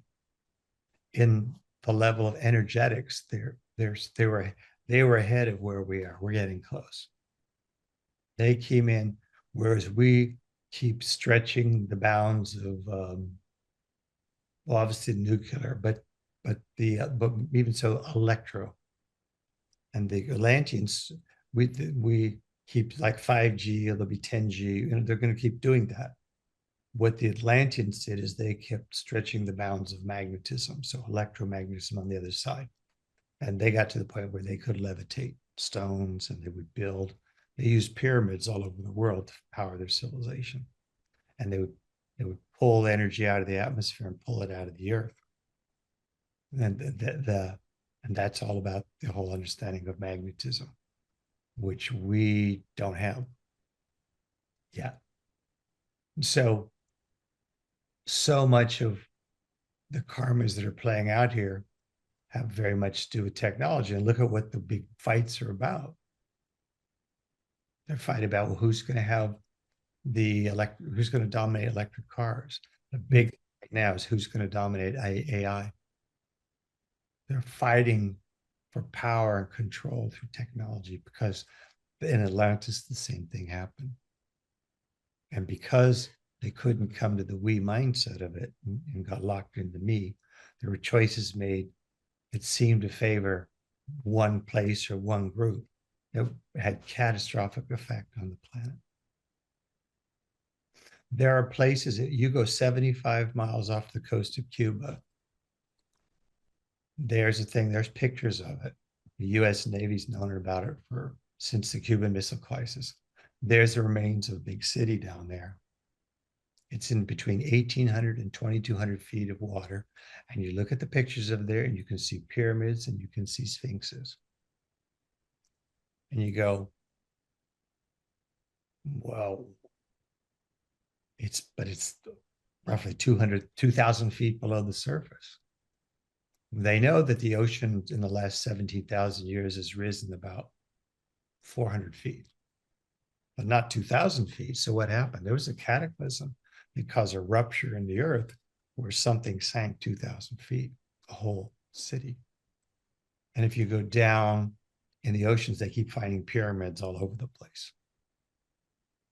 So this was caused by the Atlanteans because they were messing with the magnetic field of the earth. They caused a magnetic crisis through stronger and stronger and stronger magnetic field. They also played with genetics, and we're playing with genetics again. That's where all the centaurs and minotaurs and satyr story comes, is that was the Atlanteans. We have a common animal that is one of the major food sources in this world, but is also rejected by many religions. That was a genetic mutation from Atlantis, and that's the pig. Because you look at the pig and you go, how would nature have evolved this pink hairless creature with very little natural defenses, but can't camouflage itself in that color? And yet it's very smart, because it was a blending, which the Atlantean shifted into in a more domesticated version. So we could talk about this all night, and but the real value is realizing a lot of the same considerations and questions are going to come to us. And it's not a question where we can just say, well, we just won't deal with it. We won't. It's not going to work like that. Even nuclear power. There, in the Mahabharata in India, where they talk about this great war and bolts of fire being shot through the sky, destroying whole cities, they're referencing nuclear war. There has been nuclear war. There's a city in Pakistan, when they excavated down under there, they found skeletons that were melted together. Now, they think this city is at least 6,000 years old, but it's much older than that. But that city, the radiation level in those skeletons that were melted, it was roughly 25 times the radiation level of the skeletons at Hiroshima. It's just, that was one of those places where there was a nuclear war. This happened in Atlantean times. There was an atomic war in the Atlas Mountains where Morocco is. When we were traveling up there, Jerry and I were both watching it, and we both saw it. And there was a civilization up there that was the most advanced in the world in robotics. When we went to Morocco, it opened up the karma of the robotics, and all of a sudden, robotics took off. It was one of those science fiction comic book things. And now robotics is another one of those things the world will fight over, technology. So this may be boring to people, but if you want a deeper understanding of the flows that are shaping our reality, these are shaping the reality. And many of us who were in these things before. And so we get to work our own karma, but also support the working out of this karma that's going to affect these large collective karmic fields. What is a karmic field? A karmic field is a field of identification. And so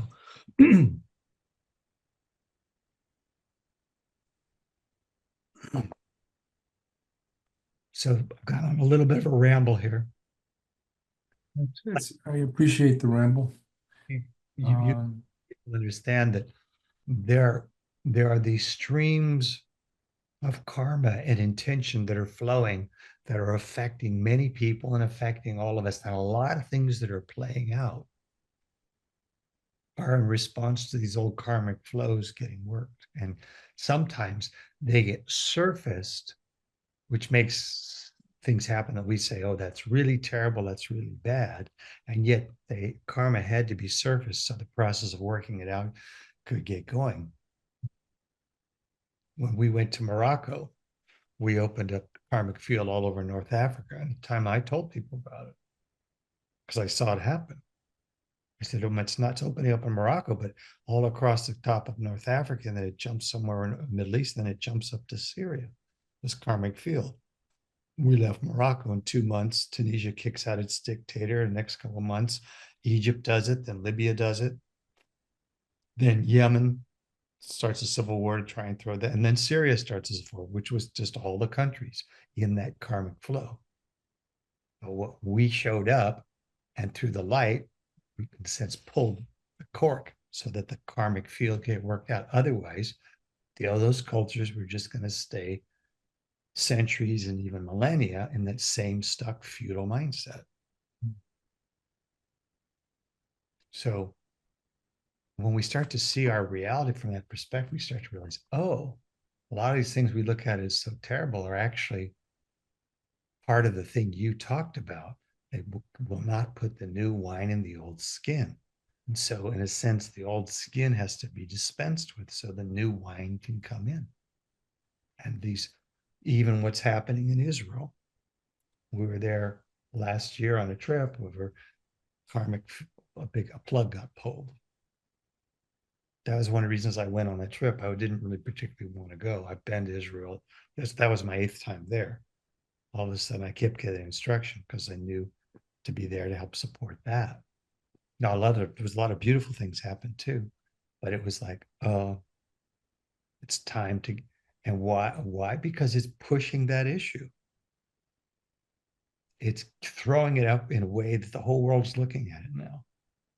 And the chance of them actually getting towards a solution is a lot closer. Now, at first, it doesn't seem like that. Like Syria, for example, that civil war started, and it was just such a terrible thing. Look, the Assad was the leader of Syria, was with the Russians' help. He was exterminating whole parts of, was using chemical warfare on his own people. But all of a sudden, boom, he's kicked out. Now his people, and they're starting again, and they're talking more inclusively. it's us, you know, it's kind of a improvements. It's like 2 steps forward, 1 step back, but this is how this goes.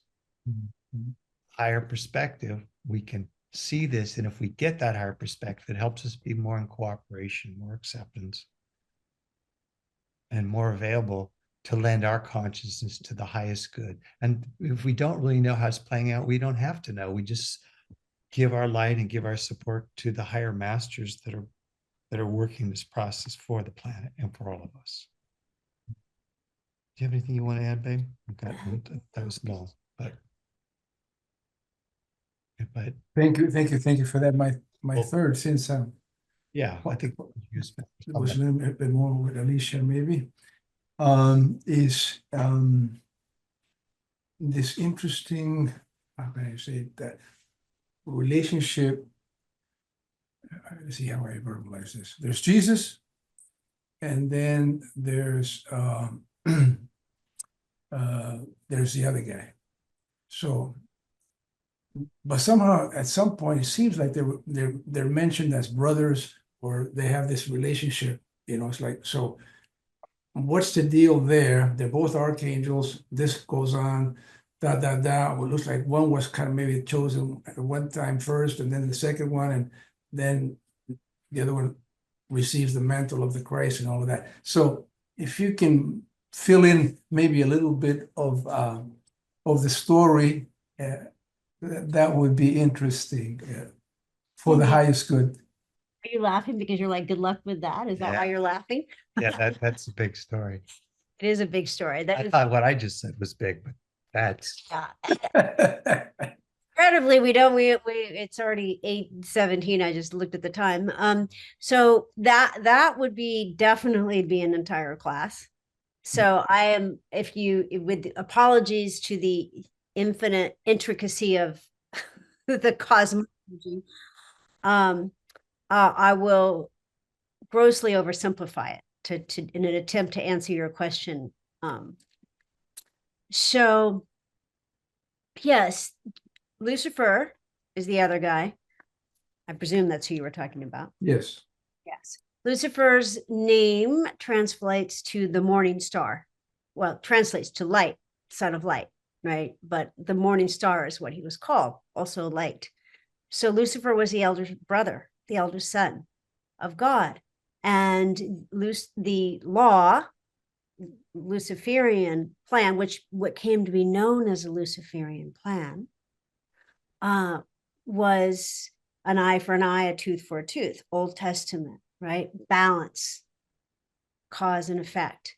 And then, so humans were evolving, but it was taking a long time, right? To balance everything out to the last farthing, as JR used to say, as it's biblical, was taking a long time. So then, again, grossly oversimplifying, God came up with a new plan, which was the plan of grace, called when the soul learned to choose love against all instinct, impulse, and even karmic pressing, and chooses love nonetheless, then they have learned. But under law, if they have learned to choose love, they still have to finish every single balancing.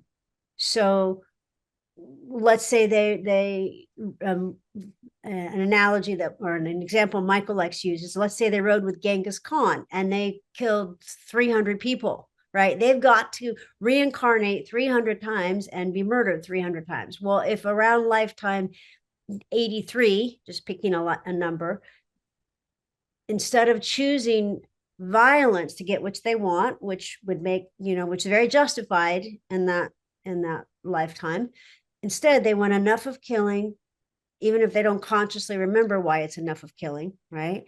Enough, I'm going to choose love, I'm going to walk away, even if I'm murdered for it, right? Now, this gets the attention of the karmic board. This is the grace plan, which God implemented with his second son, Jesus, right?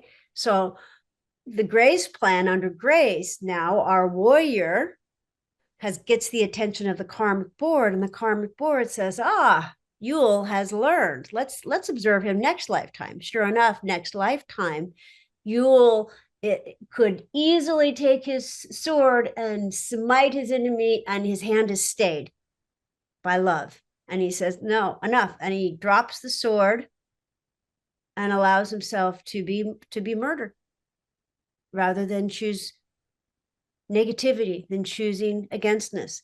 So now the karmic board says, okay, Yule has learned under the grace plan, he can now work out his karma in alternative ways through service, through working with a traveler, through consciousness clearing, which is clearing past lives, through, I don't know if I'd said service, through dreams, through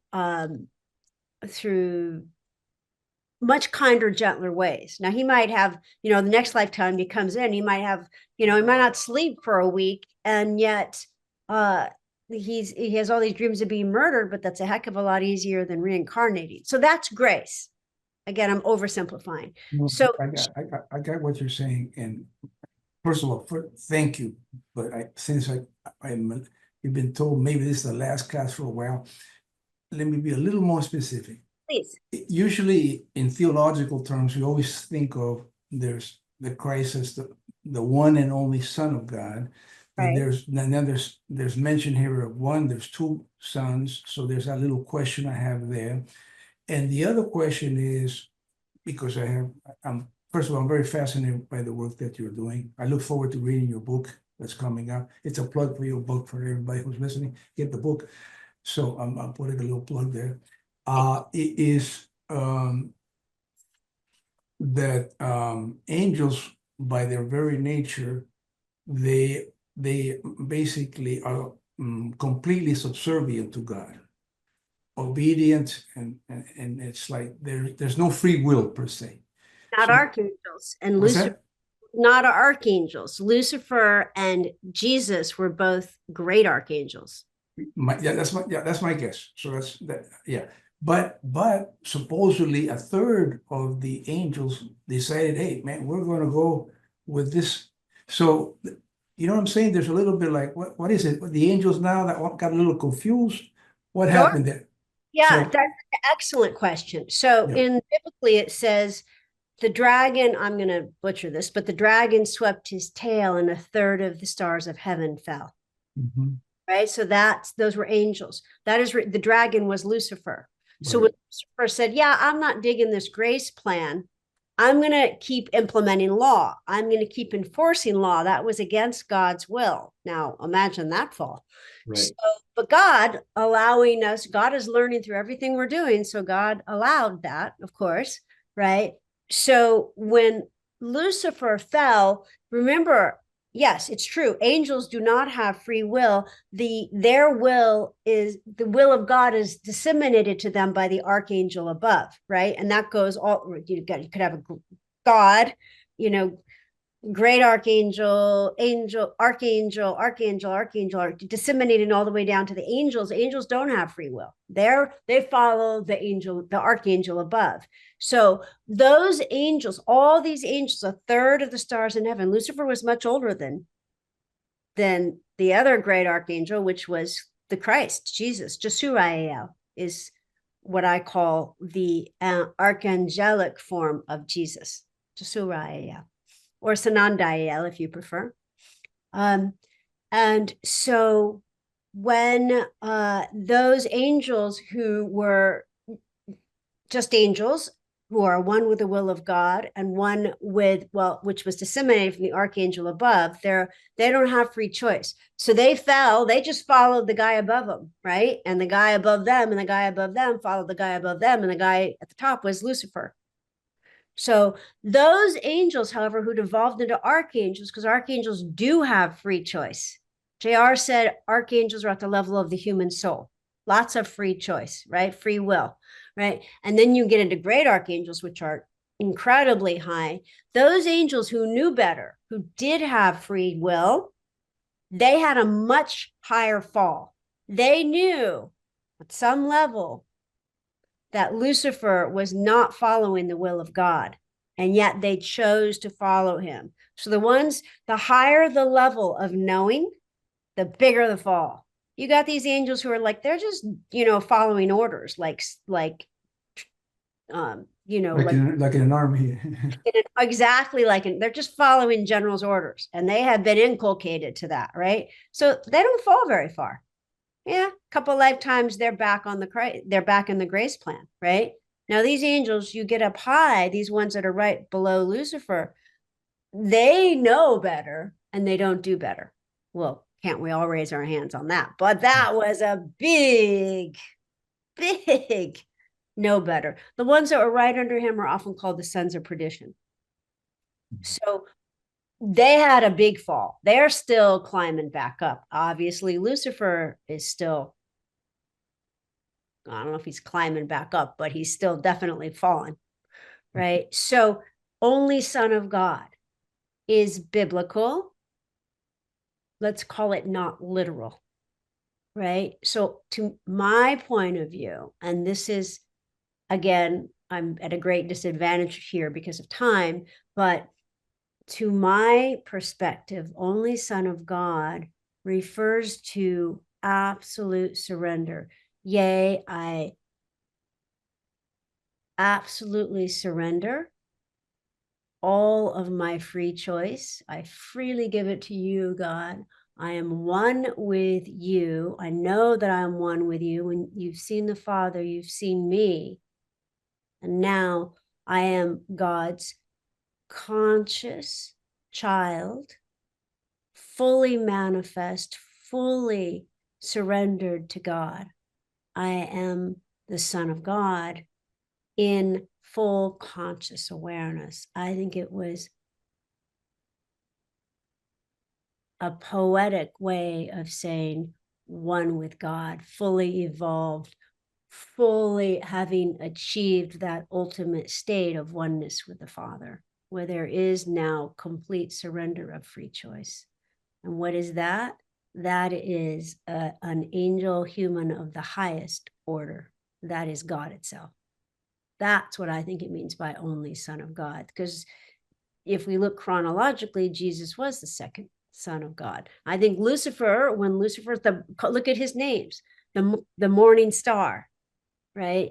God, the son of light, right? So he was a very, very bright being. That's why fallen angels are so darn magnetic and compelling. We can make some guesses at some fallen angels and big power, right? Why are they so compelling? Because they're bright under a big lampshade of fallenness. But that's why they're so compelling. Does that answer your question? Oh, it definitely filled in some fascinating, let's say, loopholes, or what I thought were gaps in the story, which is fantastic. Thank you for your time, both of you. And you took three of my questions, including Halo, genealogical background, and you're both very dear to me. You're great people. You're beautiful souls, and you're doing a wonderful ministry. Hope you keep on the line somehow. We get back in line, what have you. But I repeat, lots of blessings for your time and for your service to us all for the highest good. You, much love to you, and we'll figure something out. We're not going anywhere. By the way, so thank you, love. Do you want to? You want to take one more? I don't know what time is 8:28, 8:29. I have to go. Well, who was next? Frank? Frank was next. Oh. And just keep in touch with our emails and we'll let you know what's next. We don't even know. We're following spirit. I do want to tell you, I have to tell you, since we're here at Prana West, I am doing one soul dance. All the proceeds will go to MSIA. One soul dance at Prana on the 31st, on January 31st, which is next Friday, from 7 p.m. to 9 p.m. So do please join. Soul Dance was my service for 19 years straight. I did it in Santa Monica at the Building Inn at Prana. So since Michael and I are here, they asked me to do a soul dance class. I hope you can join. That will probably be streamed on Zoom. It'll probably be dark. you know, because it's dancing, but you can also join online. But do join in person if you're close to LA. And they asked Michael and I to do something, which he doesn't even know. I said yes, I volunteered you. Or I said yes anyway. We got drafted and I said yes. So I don't know when that'll be, but just open your MSIA emails. We don't even know when that'll be, but probably in the next week or maybe two. So we'll be, if you want to participate with us in serve. I hope you would have said yes. You said yes. He's finding out about it when you're finding out about it. So we'll let you know about that too. So with that said, Frank.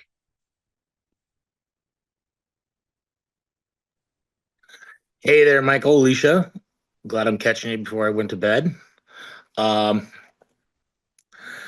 well, I'm sure I'm like many. I could stay up all night listening to the stories, the history, the reinterpretation of everything that's going on. And as fascinating as I find that, what I think the most value I get out of it is it really brings me to an incredible sense of humility in just knowing that I don't know.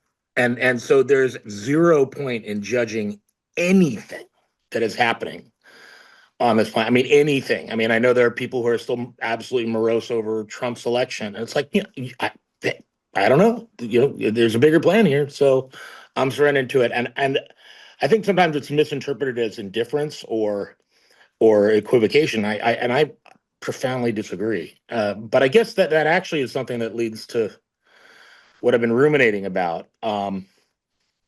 Every blue moon, I find myself, you know, perusing or lurking. How apropos, lurking on Facebook, because if you look at my picture, I'm a lurker.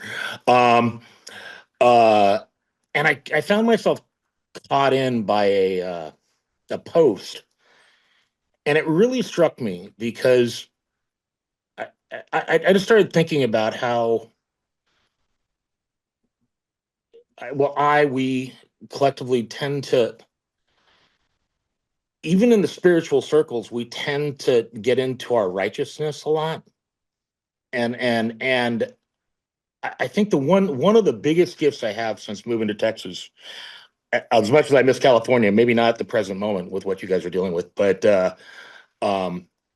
is I've had a chance to connect one-to-one with a lot of people who have been supporters of, you know, just you know, people who I found a lot of people summarily dismiss. I mean, I don't want to move too into politics, but I guess there is something here for me that people summarily dismiss a lot of people who voted for Trump and a lot of things, and I'm like, I feel like there's a level. I didn't vote for him. I don't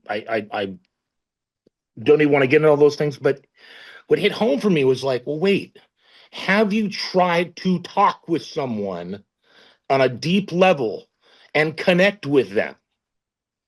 Because I guess what's hitting me, and okay, this is bringing up stuff for me, is that I feel like the most what I'm finding personally is that the most difference we can make in our group, and these forums are amazing and wonderful, and it's great to be of like minds and hearts, et cetera, et cetera. But the most powerful thing we can do individually, to me, is crossing those lines and connecting one-to-one with people. Yeah, there are people who are prolific writers and speakers and who make incredible books, and I'm sure there's a lot of wisdom and knowledge, but what about actually talking that person that we're judging who for being an idiot for saying, doing, or thinking or interpreting certain things? Well, wait a second. Can we pause and just listen to them and see if we can understand them? We don't have to end the conversation agreeing with them, but I feel like sometimes I find that missing in this community at times. I guess I'm being really blunt. I feel like there's a level of righteousness that shows up a lot, and I guess I'm gonna stop it there. I know we're at time, but I'm curious to know your take. I hope I'm articulating it correctly or effectively. Um, but I am curious to know what you and what you both think in terms of what I'm saying. It may be just my own stuff, you know. I own that. That could be true too. Um, anyway, I'll leave it to you guys. I really enjoy what you're saying. I agree. I concur. It's not always a popular opinion. But I concur. If the more we can come to the middle way, to use a Buddhic term, the more we're in peace. And I agree, we do not know enough to judge. Unless we can get above and look at all the karmic intricacies, then we would know enough to judge. But of course, then we would never judge because we'd go, oh, it's all perfect, right? Now, certainly we can have opinions, but I have done the same thing. I have sought out. Now, my family's from the deep South, so not so hard. I have to go too far. I have sought out, but I've actually more consciously sought out. And my family they're all surgeons and very highly educated, so they're not the typical but Trumpers, if you will. So I've sought out intelligent opinions, what I consider intelligent opinions, from MSIAers who voted for Trump. I've just said I want balance. I want a balance. I hear I hear a lot of another perspective. I want balance. I want to hear your perspective. How I want to be, and I said I'm in a state of curiosity, and I really, really am. Like, please help me feel good about this. And it's helped tremendously. And I don't necessarily always agree with everything they're saying, but a lot of things I do, and yeah, I get the whole other side. But the more we can be in a state of the middle way, called like 1 foot here, 1 foot here, not in terms of being wishy-washy, but in terms of being balanced and open and in a place of curiosity and innocence. To me, that's more a state where we can be of service rather than in a state of reaction. So I tend to agree with you. And it doesn't mean we're not sovereign and we don't have responsibility to do what we can, as much as we can with all that we can. It means that we're in a state of humility and saying, I don't know everything. Talk to me. Teach me. Right? And really being in that state of curiosity, it's incredible what we can learn. With this whole fire, of course, you've heard how we were affected, right? We don't know how long we'll be here.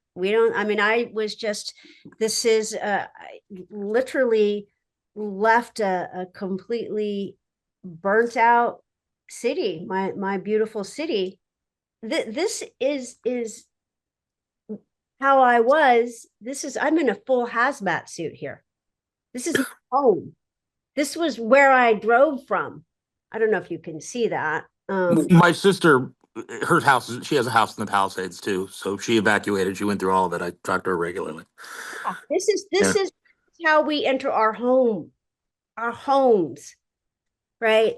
So, and I literally just drove from that here. And you could probably tell I was a little flustered, right? I just saw my city in ashes. And,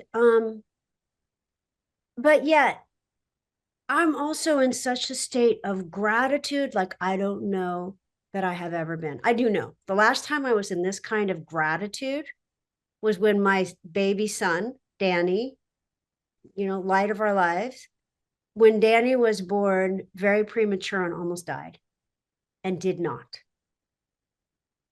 Right? Every day I was, whatever happened, didn't care. We actually, not to overshare, but we went through a big financial crisis at that point. I'm like, well, oh, well, it's money. I mean, I can't say it was, oh, well, it's money, but kind of, because Danny was breathing. And every day that he kept breathing in and out, and this was 5 weeks in the NICU, right? So that's the last time I was in this kind of gratitude. My house is still standing. Can't say I'm always in that space, but gosh darn, a heck of a lot more than I was before. So yeah, we have so much to be grateful for. And God's got us all. We don't know what it's going to look like. Can't we be in a state of optimism and curiosity? To my mind, that's more Christed than a state of doom and gloom. So That wasn't really from on high. It was more from my personal experience. But that is, so just Doesn't that work? pardon. I, I don't know. I'm kind of, isn't that part of our existence too? I mean, not just all on a high, it's what's right in front of us. It is. And I will say really quick, if you have friends who've lost their homes or worse, start with empathy first, please. Please don't start with, oh, it all happens for a reason. Right. Not, I've actually the irony of this whole thing is that, you know, we had a bunch of snow in Texas. My sister's just evacuating from Palisades, and she's sharing all these fire pictures, and I'm sharing snow angels. I mean, it was just crazy. But yeah, I can't even fathom what it's like there. With that said, just quickly for those who are on the call, but I talked to my wife about Harpreet about this, and we do, for what it's worth. If anyone needs a place to stay, we do have an extra bedroom here. If you care to travel to Texas and spend some time in beautiful, scenic, you know, hotspot Dallas, you know, come on over, knock yourself out. You got a place to stay. Sweet. That's very sweet. Thank you. Yeah, it's very sweet. Do you want to speak to Frank's? Well, it's a huge subject, and you know, discourse. We could go back to the founding fathers and the difference between the different things, and the whole thing was set up predicated on difference.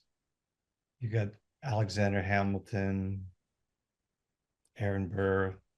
Sometimes that difference is one of them killed the other one, so they made that's why they made that musical. Mm-hmm. But you know, between Jefferson and John Adams, they just represented very similar dynamics that are at play. It's just that we were in at a time where there's been a polarization of that, and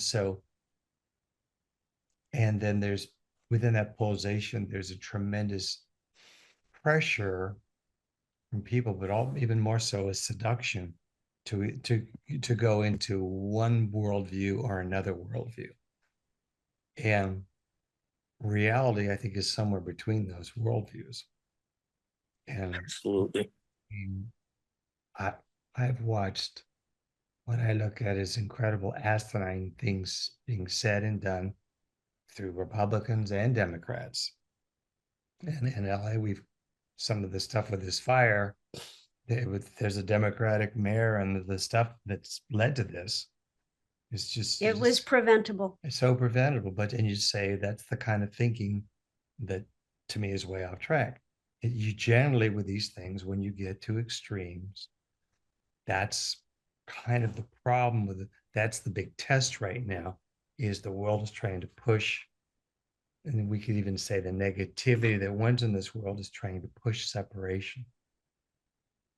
And earlier I talked about the thing going to be required in this coming century, coming age, is moving away from separation more and more to unification. But you could have difference and unify. What you do is you unify on the common good and the common goal, what both people want. So the message, the problem is the message, the things that are creating more and more separation. And like the government in the United States, it's so separate. But you can see extremes on each side, which have no potential or no room for compromise, even for real dialogue. So that didn't used to be the case. It used to be Exactly. differences, and you could be a Republican who socially was probably more liberal, but financially and conservative. And so you might say, well, I'm a Republican, or I might say I'm a Democrat, but I'm fiscally a conservative. And people go, oh, yeah. Yep. To me, there's no way through this unless we learn to connect with the other side. There is zero way through this. Standing and vilifying the other side. I mean, this is rhetorical. I know probably most people on this call probably get it, but I don't know. I don't know. I'm not going to quantify, but there is no way until we connect at that fundamental level we are going to move forward. And that I think is truth. That's all there's to it, you know. So Highest way to connect that is to go up in consciousness, because that's where we are totally one.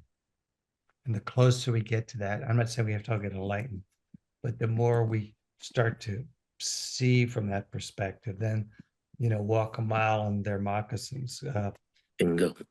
Learn to see through the other consciousness, to have dialogue. It's like in the Middle East where Insight used to do these things, I think it was, where they were, and other groups were doing, where they get a bunch of Palestinians to get together with a bunch of Israelis, and they would do processes, they would do things, and they would bridge back to the commonality, but there's a lot of momentum here trying to push the separation.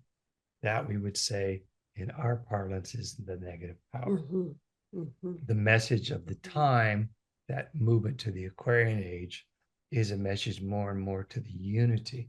But that doesn't mean everybody thinks and feels the same thing. It means that they find that commonality, and they find a way to, we differ on this. However, what's most important, we find a way to come together to the greatest good. And there's actually an angel for that, called, not one I haven't shared about this angel in years, since Michael and I were doing a bunch of classes. It's called the Viadiel. We could just call it David for short. And it's the angel of unification. It's the angel that brings us together, brings the races together, brings differing opinions together, brings us into that middle way. So David, Archangel David, great Archangel David, is the angel of unification. And ironically, the first time I saw that angel was at Prana. I was at Prana. It's got to be, my kids were pretty young. I would say it's at least 10 years ago, probably 15 years ago. And I started having this whole experience, and you were there. And you, I think you saw it too. I can't remember, but that's the first time I saw that angel. And he presented himself as the Viadiel, just call him David, or David Iel if you prefer. But that's an angel we can call upon to help us, not only to help us come together collectively, but individually. If I can't see someone else's point of view, I can call on David to help me be in that state of curiosity and go, okay, I think I know. Let me just rock back on my heels here. Tell me more, right? To say those 3 sacred words, tell me more, or talk to me, right? And just to underscore what you said, Frank, like, have conversations with people on the quote opposite side in a state of curiosity, and see what you learn. Yeah, I have never dived too deeply within the angelic realm, but I would say David is probably someone I'm in alignment with. Thank you, Frank. Yes, thank you so much. Thanks, you guys. Love you both. Thank you. Bob, we'll get you next time, my friend. It's getting late for everybody. Thank you for being patient. And we are so happy to be with you again. We will do a blessing and send you into your evening. Thank you, thank you, thank you for helping us bless our planet at this time. I put the link for Soul Dance if you want to join. That's also a way of unifying us. It's you'll see like a woman in full burqa dancing with a guy in full. Actually, there was a beautiful picture. I don't know where it is, but had a woman in full burqa dancing with an Israeli soldier. So, that's soul dance. So the link is in the chat, and we will, keep an eye on your email for when we'll be of service next in this way. So let's do a beautiful blessing for each of you. We love you so much. Thank you for sending light. We very much felt it. And thank you for those of you who reached out. Lots and lots of love to all of you. Would you like to start the blessing and I'll finish it? Or you want me to start it and you'll finish it? I really don't care. All right, I'll start it. And let's again just take in a deep breath into your heart chakras and breathe in all the love of all the universe because it's infinite. Breathing into any little secret part of you that needs that love. Breathe in that love. Just breathe that in. And as you exhale, that love amplifies all through you. Now, beloved Father, Mother God, we just ask that any negativity, karma, imbalances that were taken be taken and transmuted as we open into the light of the Holy Spirit and the Christ. And we just open now to the blessings of Spirit. There is a blessing of commonality, of oneness, of harmony, of love. Starting first right within you individually. That any judgments or negativity you might have, just give them up now. Let the angels take them, let the travelers take them, let them be taken from you. Negative thoughts plucked from your mind, any stress, just give it up now. Let all the eminent spiritual assistance take it from you. We see your travails, your recent struggles. The balancing is intense, but grace even more dramatic. We see you, we love you, we hold you close at this tender time. You are never, ever, ever alone. You are indeed all one, each the only son and daughter of God. Claim that now. I am the son of God. I am the daughter of God. I am the child of God. And there is only one, and that is all of us. One diamond with many facets. This then is my expanded identity. Not this small one, but this greater one. The collective one, the Aquarian one. This is who I am. And that one spreads her wings over all that's occurring now. That all might be swept up in that beautiful sweep of love. That the wings of love would enfold each one present, and that the wings of love would enfold each one present into the one. That the wings of love would surround our planet. That the wings of love would be attached to the one of love, and that is me. Claim that now. I am that I am. And there is a blessing of Christing of each one present, that each one might know they were born the beloved. And place all of this into the light for the highest good.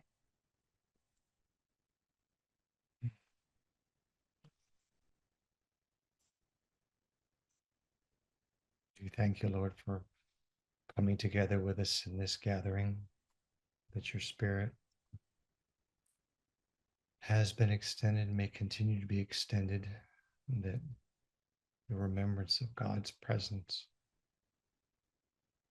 might be amplified, might be increased and extended through each consciousness, and that the unification of the Aquarian age might be understood as the calling forth of spiritual promise within each consciousness, that each consciousness might answer that call and then become an amplifier of that call, that many others might receive, celebrate, and become messengers themselves. We thank you, Lord. So, amen. Amen. Good night. Good night. Love you all. Love you very much. If you would unmute God yourself. bless everybody. Thank you. Thank you. Bye. God Thank bless you. you, Alicia. Love you. Michael, love you guys. God bless.